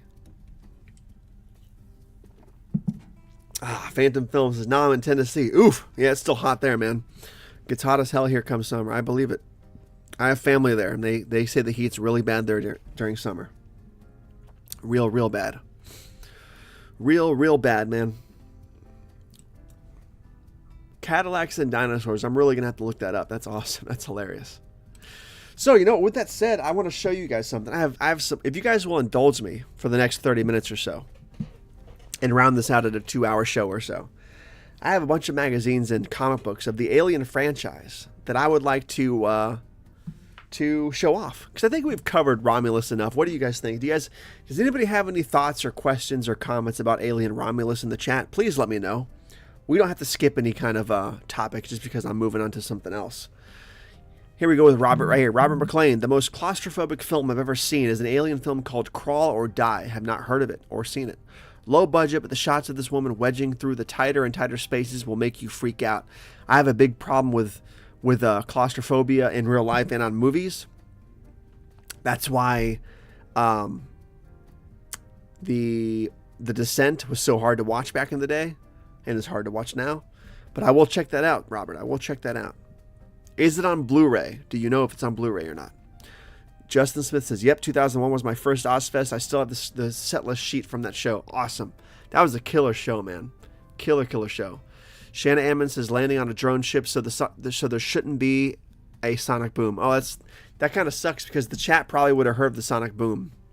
Sometimes with these rockets, if they land back here on the pad and not out at sea on the drone ship, it makes a horrifying sonic boom sound. It sounds like a fucking atom bomb was just dropped. Because where we're at, we're like about, I mean, we can, from my backyard's a river, and we can see the NASA building. If you look, if it's a clear day, you can see the NASA building to the north. If you go out into the backyard onto the dock, and the launch pad is just to the right of that. So we have a very clear shot of the rockets going up and stuff. And the sonic booms are loud and scary. Anyways, back to the alien stuff. Check this out. This is from I think this is from the 90s. Somehow I still have this. December 1997. Are you ready for this? Justin Smith says, is that the SpaceX launches? Shanna, is that the Musk one, or is that the Blue Origin one, or is that NASA itself doing the launch? Who's doing the launch tonight? Phantom Films, total side rant. Sonic booms are the most overused thing in modern Superman films. Yeah. Check this out. Big Bad Mad, Alien 1 and 2, from December 1997. Tell me that's not insane. Ooh, this is a really dark. Holy crap, this is a really dark. I mean, it's a mad parody. But look at this. She's had 3 miscarriages in the last 2 years. Still, she drinks Johnny Warper. Like, I get the joke, but like, damn. This would not be allowed today, man. It would not be allowed today. Insane stuff, man. I'm not a huge fan of Mad Magazine. I never have been. I'm not now. But when I saw this magazine on shelves that are all Publix, I had to have it. I just had to have it. And I can't believe it's still in such primo condition. Like, it's pretty damn nice condition, man. Okay, the fiance's in the chat. She says, yes, it was Falcon 9 SpaceX. So there's your answer, Justin. It was a SpaceX launched the Falcon 9. This is not necessarily aliens related, but it's missing the cover for one thing. But it's like a video game magazine that I've had since the early 90s. I'm not sure what the name of the magazine is, but it has all kinds of old video games on it. It has this thing right here, Global Gladiators, an ad for Global Gladiators. This guy's always tripped me out. Does anybody remember this magazine or what it's called or what it's from? But totally tripped me out. I'm glad to have this stuff. All kinds like that. Look at that Might and Magic. Dude, are you kidding me? That's a flashback right there. Might and Magic. Who remembers this ad? Insane, dude. Insane. Some of the crazy ads here. All kinds of crazy old stuff in here. There's a Mega Man 2 Game Boy ad. Now, Mega Man must really save the Earth. Dude, that's so primo. That's so cool, man. This kind of stuff trips me out. Oh, I guess this is a video games and computer entertainment magazine. I'm assuming, because there's this ad in there. So I'm assuming that's what this is, but I could be wrong. 1 year, only $20. I don't think they're around anymore. Look at that. Look at that, dude. Insane, man. Insane. Justin Smith says, I liked Mad TV, but was never into the magazines. Same. I'm not into the TV show or the magazines, except for that one magazine in there. I think I had 1 or 2 other ones. There was one, I'm not sure if it was Mad Magazine or something else, but it was a Men in Black issue. It was a purple magazine. It had the Men in Black on there, Tommy Lee Jones and Will Smith, and it had a chest burster bursting out of Ripley's chest or something. It was sort of like an amalgamation. Here's a look at this ad for The Simpsons, advertising all the Simpsons games on there. I need to scan some of these and like make a slideshow on the channel, because like on TobattoVision TV at least, because this is right here is not horror. But like, look at that. It's advertising for Krusty's Funhouse, Bart versus the World, Bart's Nightmare, Bart versus the Juggernauts. Dude, killer era, man. Crazy times. Look at this. An Ultima ad advertising the Ultima games. That's crazy. That's crazy, man. Robert McLean says, Crawl or Die has DVD and BDR, but it really is panic attack inducing.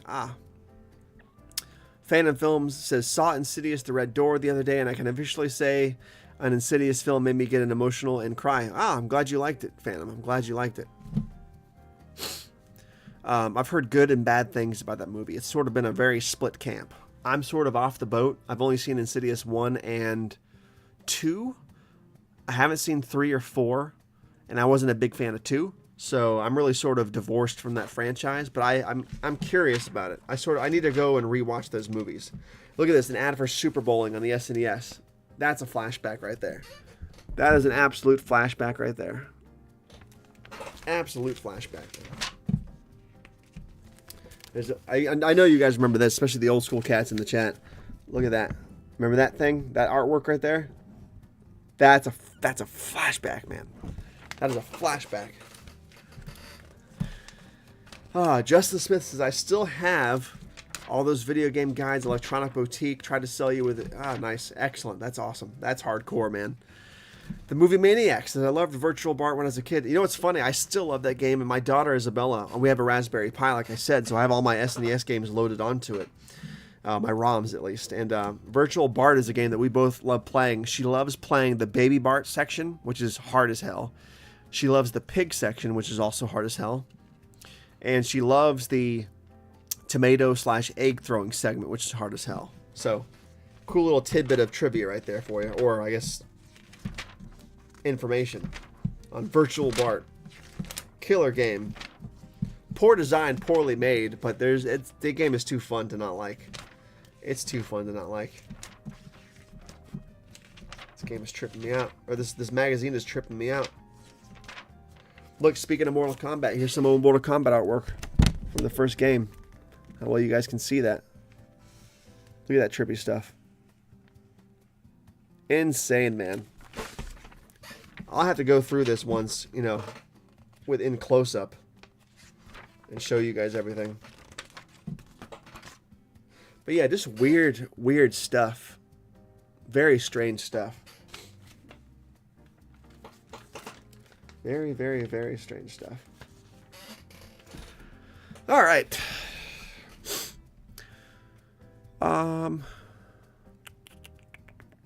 Justin Smith says, I saw Insidious Red Door. I was not a fan at all. Jason Morbies. What's up, Jason? Says, I played Ultima Online like it was life for a grip in the late 90s. I played Ultima Online in 2005. 2005 for like a good long time. My buddy Steve had his own shard on there. So we played Ultima. It was such a fun game. My main character was a necromancer. I had him maxed out. I was Dread, the Dreadlord, Matthias Kronker on Ultima Online. It was killer. What a killer. I'm having a flashback right now. Flashback right now.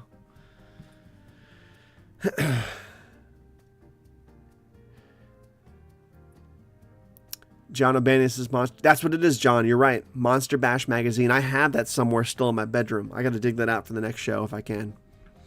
Phantom Film says, the film did with the emotions and tear-jerker moments what the first film did with the terror. Nice. Justin Smith, remember the Sega Channel? The more you look back, as it Sega was way ahead of their time. They were ahead of their time. So much that they actually accidentally crashed and burned with the Dreamcast, which sucks. That still sucks. Phantom Film says, part of it also may be that I grew up watching Insidious, so it's a bittersweet affair to witness another chapter of my childhood come to a close. I hear you. I hear you. It'll be back, though, I'm sure, man. Like, they always say the final is the final. Like, there's not one horror film series that said final chapter and actually been the final chapter. Didn't happen with Friday. Didn't happen with Nightmare. Didn't happen with Saw. What else does it not happen with? It didn't happen with... there's all kinds of stuff, man. There's all kinds of examples. It didn't happen with Children of the Corn 2, The Final Sacrifice. Like, it's just... It might be back. It might be back. Especially if this one makes a lot of money. So, The Movie Maniac. How did you feel about Bart versus the Space Mutants? I didn't play that game, Movie Maniac. I never played that one. I played Virtual Bart, The Simpsons Arcade, whatever game was on the NES, not Krusty's Funhouse. I played Krusty's Funhouse on the SNES, and I played Bart's Nightmare on the SNES. Those are the games I played. Here's a throwback for you. Who had the Simpsons Cartoon Maker on their computers way back in the late 90s, early 2000s? Now that was a fun game.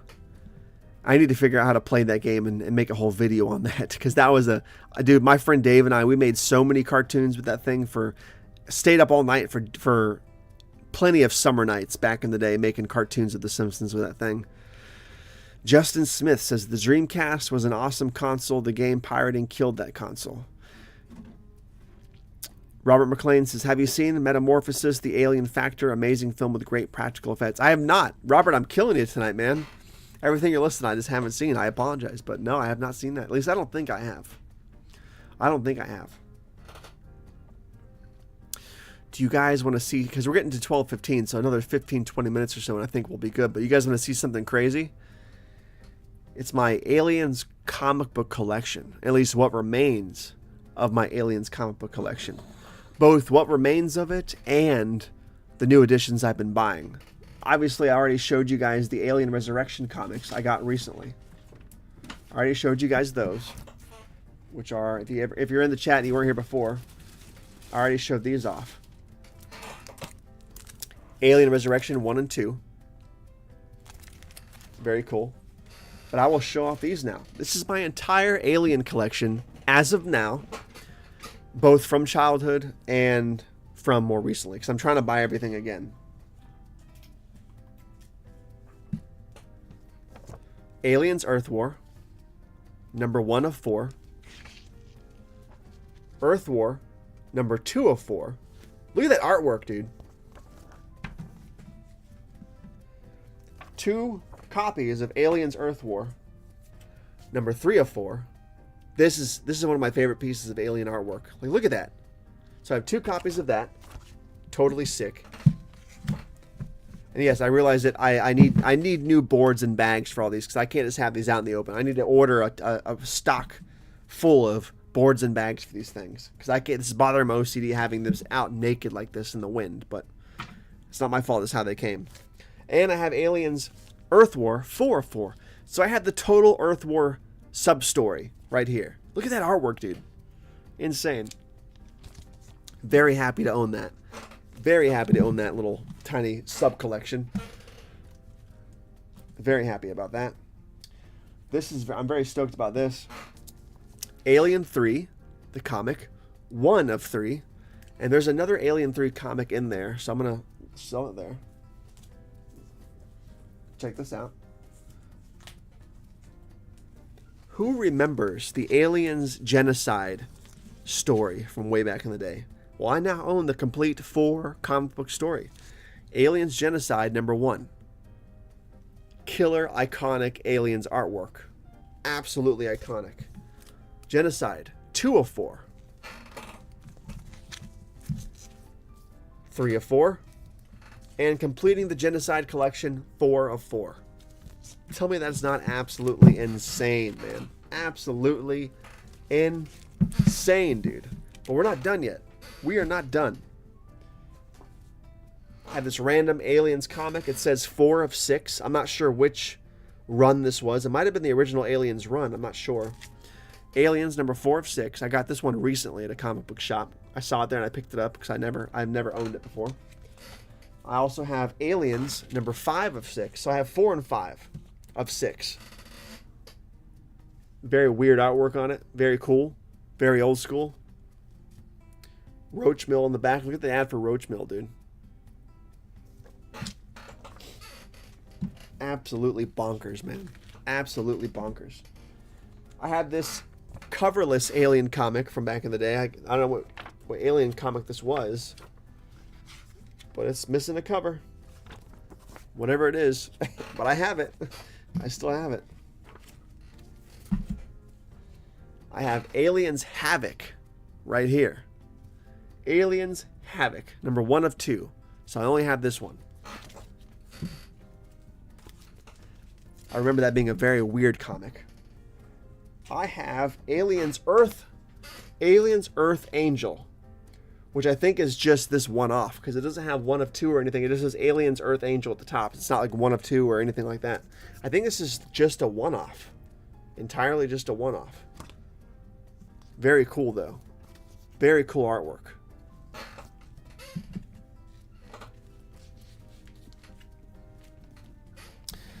Let's see the chat real quick.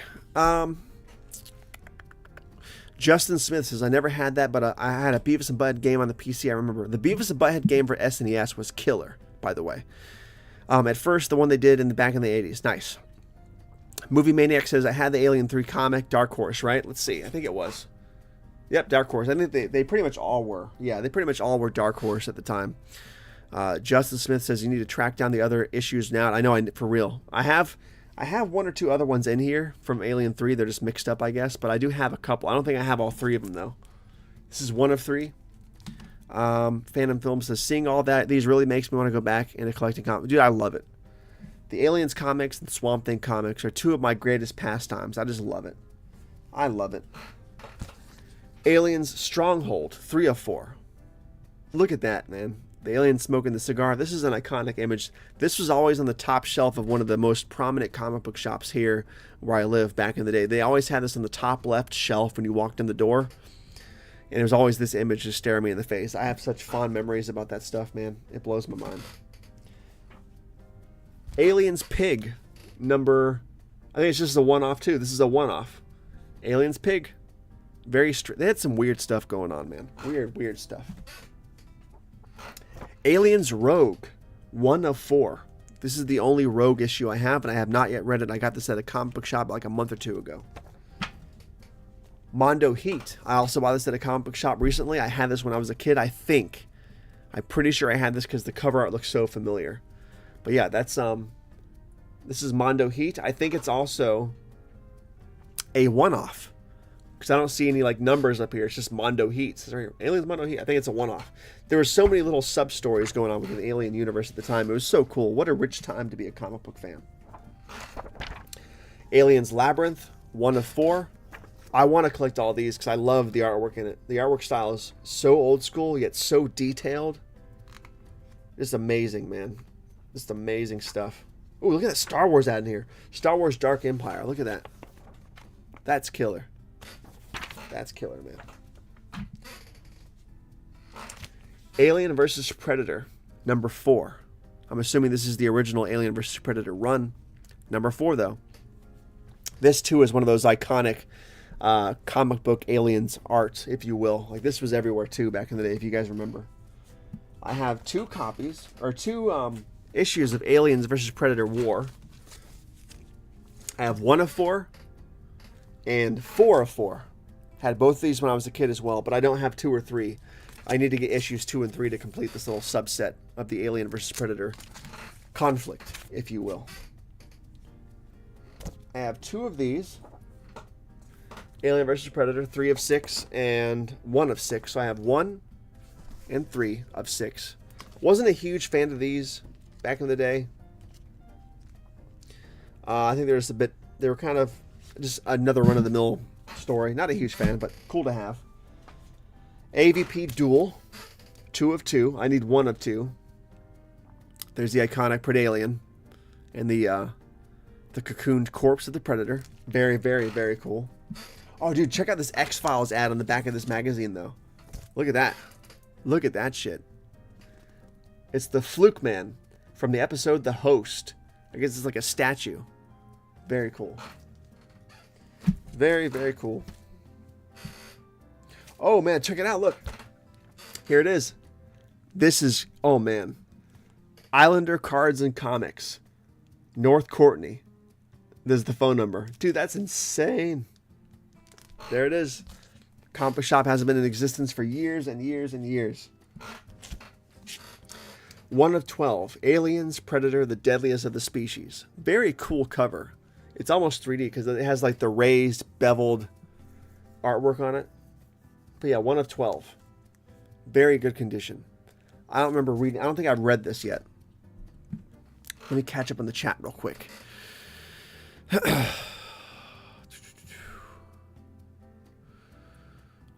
Justin Smith says, Aliens Pig is such a bizarre comic.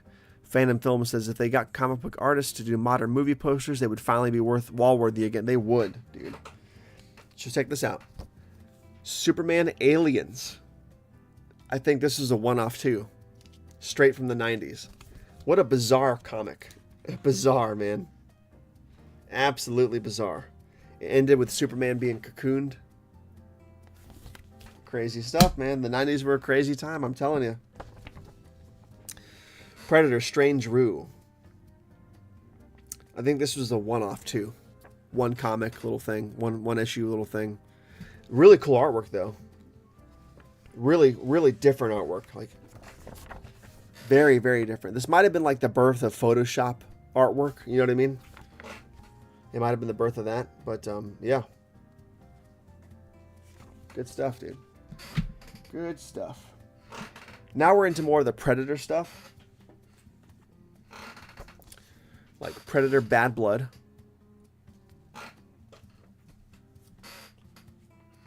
And last but not least, Predator Hell and Hot Water. I do have, see, it's not in this stack. I must have missed a stack in the bedroom, but I do have more issues of Alien 3 in there. I thought I had at least one of the other ones, but it's not in this stack, so I must have left a few behind. I'll get them next time. It's too hard for me to go in there now and try to get them, but yeah. Whole bunch of stack. And if I find any more loose, I'll bring them on the next TobattoVision Live that I do and just show them off to you guys. It doesn't have to be Alien themed for me to talk about that, right? Am I right or am I right? So I have to ask you guys, and be honest with me. Are you guys enjoying these little TobattoVision Live episodes? Are they worthwhile? Are they fun? Are you having a good time? Are they worth pursuing? Because I'll keep doing these. I'm having fun doing this. I'm sort of getting over my anxiety about it. And I'm having sort of a good time doing it, you know? And Phantom Films, Justin, Movie Maniac, Robert, you guys have been super consistent in these chats too. You know what I mean? John O'Bandy, you've been consistent. Justin, all of you guys. It's been a good time. Good time. Very, very, very good time.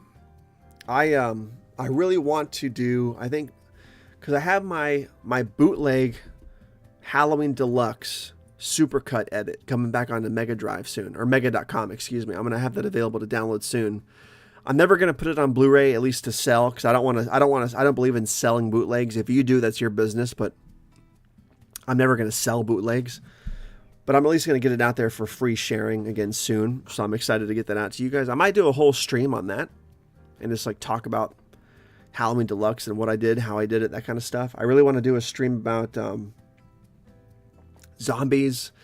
Maybe do one about my top. There's so many possibilities. You know what I mean? Like the possibilities are just endless. So if you guys have any ideas of what the next live stream should be for TobattoVision Solo, you guys let me know in the comments after the video's out, or tell me now, or what. I'm all ears. I am all ears.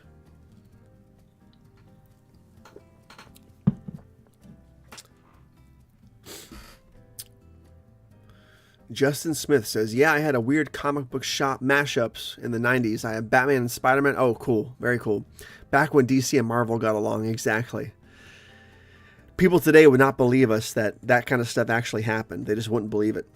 Phantom Film says, enjoying would be quite the understatement. Well, I appreciate that, Phantom. I really appreciate that. And again, Creasefold, if you're still there, thank you for that super chat earlier. Sean Sr., you're the man. I like him. Appreciate it. Justin Smith, yes, these streams are awesome. Appreciate it, guys. Sam Thomason, what's up, Sam? Streams are great. Movie Maniac, yeah, you're killing it.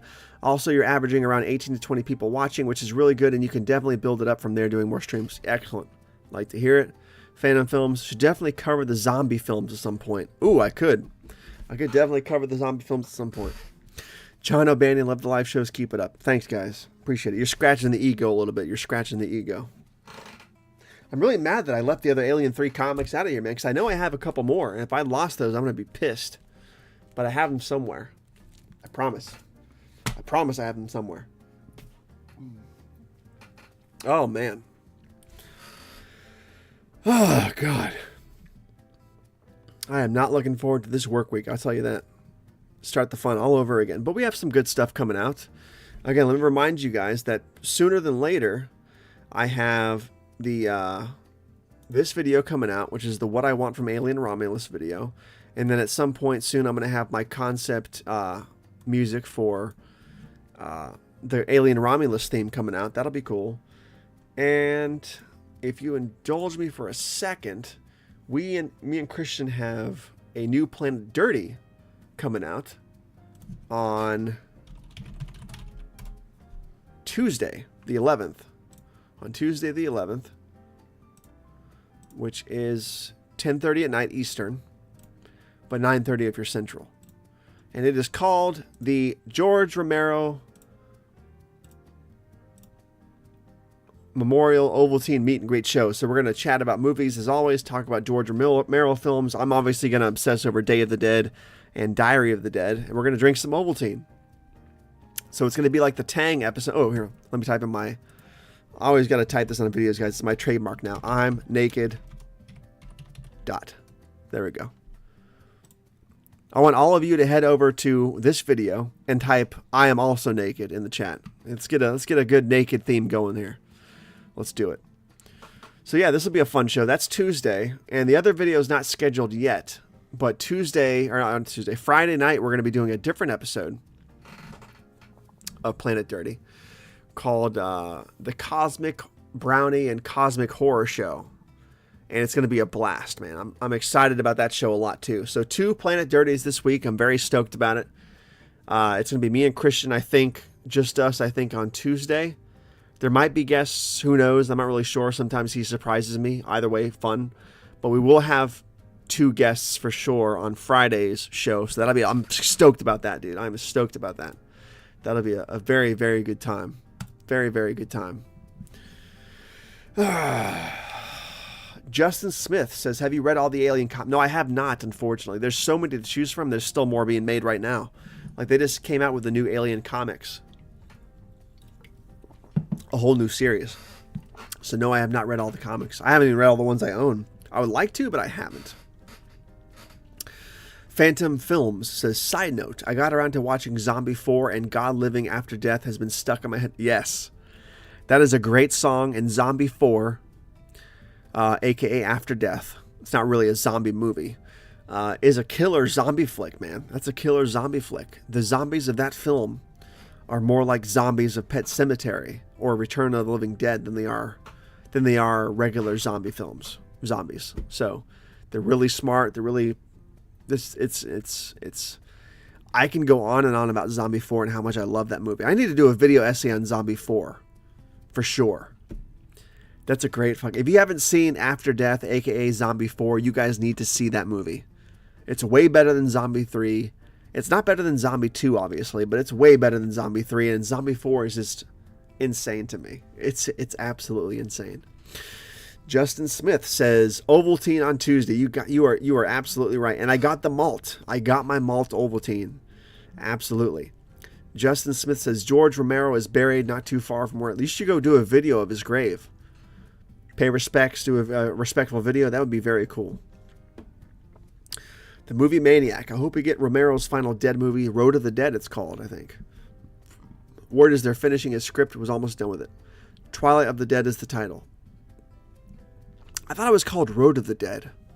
It might be Twilight of the Dead. But yeah, that would be cool. It's going to be directed by his son, right? Justin Smith, I wish we got Romero's Resident Evil movie over the piece of shit movies we got. Oh man, Romero, I wish I could have met that guy before he passed away. R.I.P. Romero, the man, the myth, the legend. But I do wish I could have met the guy before he passed away. That would have been cool. That would have been very cool.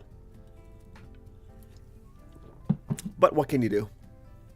Who is stoked about Alien Romulus? I know I am. I'm excited to have an Alien movie back in theaters. That is going to be great.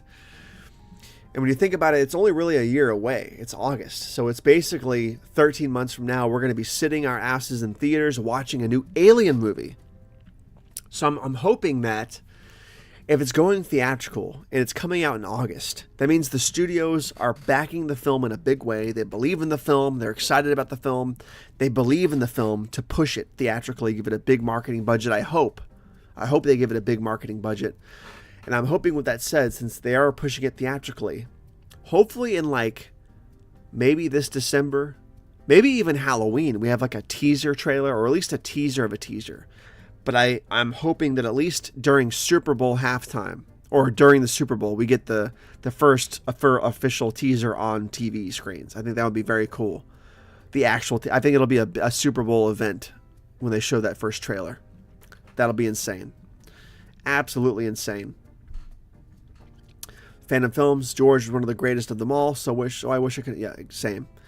Have you seen George Romero's Resident Evil 2 directed commercials? I have not. I'm sure I have, but I don't remember them very well. Phantom Films says the fact that Alien is coming back is such a badass on its own. Badass thing. Yes, absolutely. The Movie Maniac says, oh man, they should just make Romero's RE script now. Why not? With the writer's strike, they could just greenlight it and hire a different director.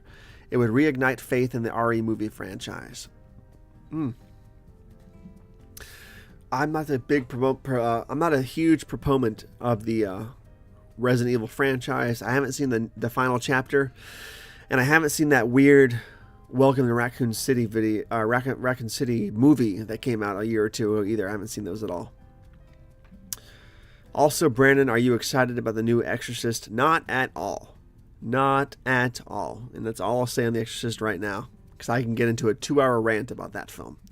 But I'm not excited about it at all. Not one bit. For a plethora of reasons, Phantom. A plethora of reasons. But no.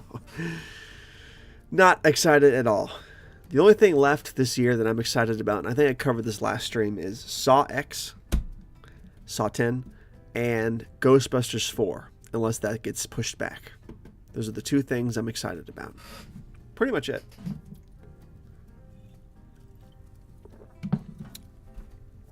But yeah, I'm hoping for at least a teaser trailer, either this December or January or February during the Super Bowl, whenever the Super Bowl happens. But I hope we get some variants of xenomorphs. I hope we see maybe like a flying alien this time, or a mantis alien, or something crazy weird that we haven't seen, but maybe something we've only seen in action figure form, or from one of these old comic books. That would be very cool. Blumhouse is involved, says Bobby. Yeah, exactly. I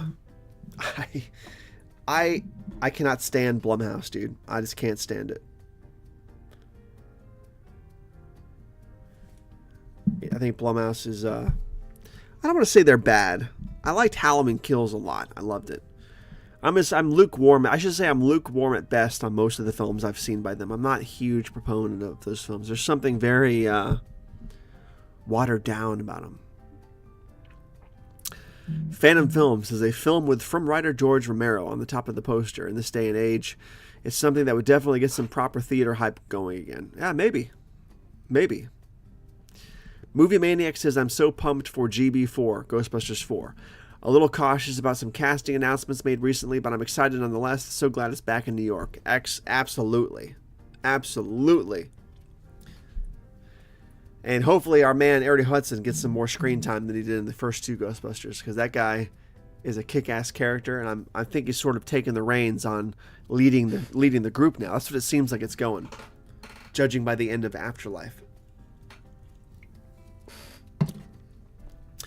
Justin says, I'm looking forward to The Nun 2, although it's Michael Chavez directing, which worries me. I haven't seen The Nun 1. I guess I should. Bobby says, Halloween Ends feels like a different movie with Michael Myers. It's like watching Titanic and Godzilla comes out of the ocean. Yeah, fuck Halloween Ends. I can't stand that shit, dude. I cannot stand it. I'm trying to cuss less in these streams because it just seems tactless and childish at my age to be cussing like that. Because I was watching some of my streams from last week and I'm just cussing. So I'm trying to stop cussing. But when it comes to Halloween Ends, I'll gladly say F Halloween Ends. Robert McLean says, I might need to send you an alien care package with all these alien films you need to see. I think you might be right, Robert. We'll talk. Anyways, guys, I think I'm going to wrap it up. It is early morning for me tomorrow. It's been a fun stream. I've had fun hanging out with you guys. Thanks for hanging out with me on this fantastic Sunday eve. talking about all things aliens, really, not just Alien Romulus, but we're talking about Mortal Kombat and video games, and we're talking about alien movies that I haven't seen, which is pretty much all of them, it seems like. Thanks for pointing that out, Robert. And we're talking about The Exorcist Believer for some reason. Bobby, Halloween Ends deserves it, though. It really does, dude. That movie is such an atrocious train wreck. Such an atrocious train wreck. It sucks. It's garbage. It would have worked as a Halloween, as a fourth movie after Myers was dead, but not when they're trying to follow up Halloween Kills and finish the story. I could rant for a full 3-hour stream on that whole movie. Maybe I'll do that next. The ranting of Halloween Ends. It'll be an addendum to my Halloween Ends video essay that came out 2 weeks ago. Which, if you guys haven't seen, I want you to go watch that right now, as well as my Freddy's Dead video essay, as well as my Blair Witch video essay. Go do that now. And make sure, if you're not subscribed to my channel, subscribe now. Hit the bell to stay up to date with all things TobattoVision, and share this video with your friends and family. With that said, good night, everybody in the chat. The Movie Maniac, it has been fun. Devil Horns right back at you. Justin Smith and Cadillacs and Dinosaurs, correct. I will see you guys. I guess I'll see you guys on the flip side. That's the cheesiest thing I can think of to end the stream. So yeah. Oh, your essay is actually a perfect way that they could have done it. I love ends, but they definitely should have. Yep, should have split it. Exactly right.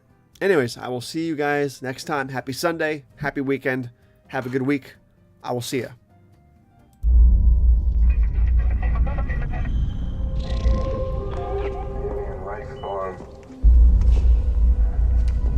Been dead a long time. Big things have small beginnings.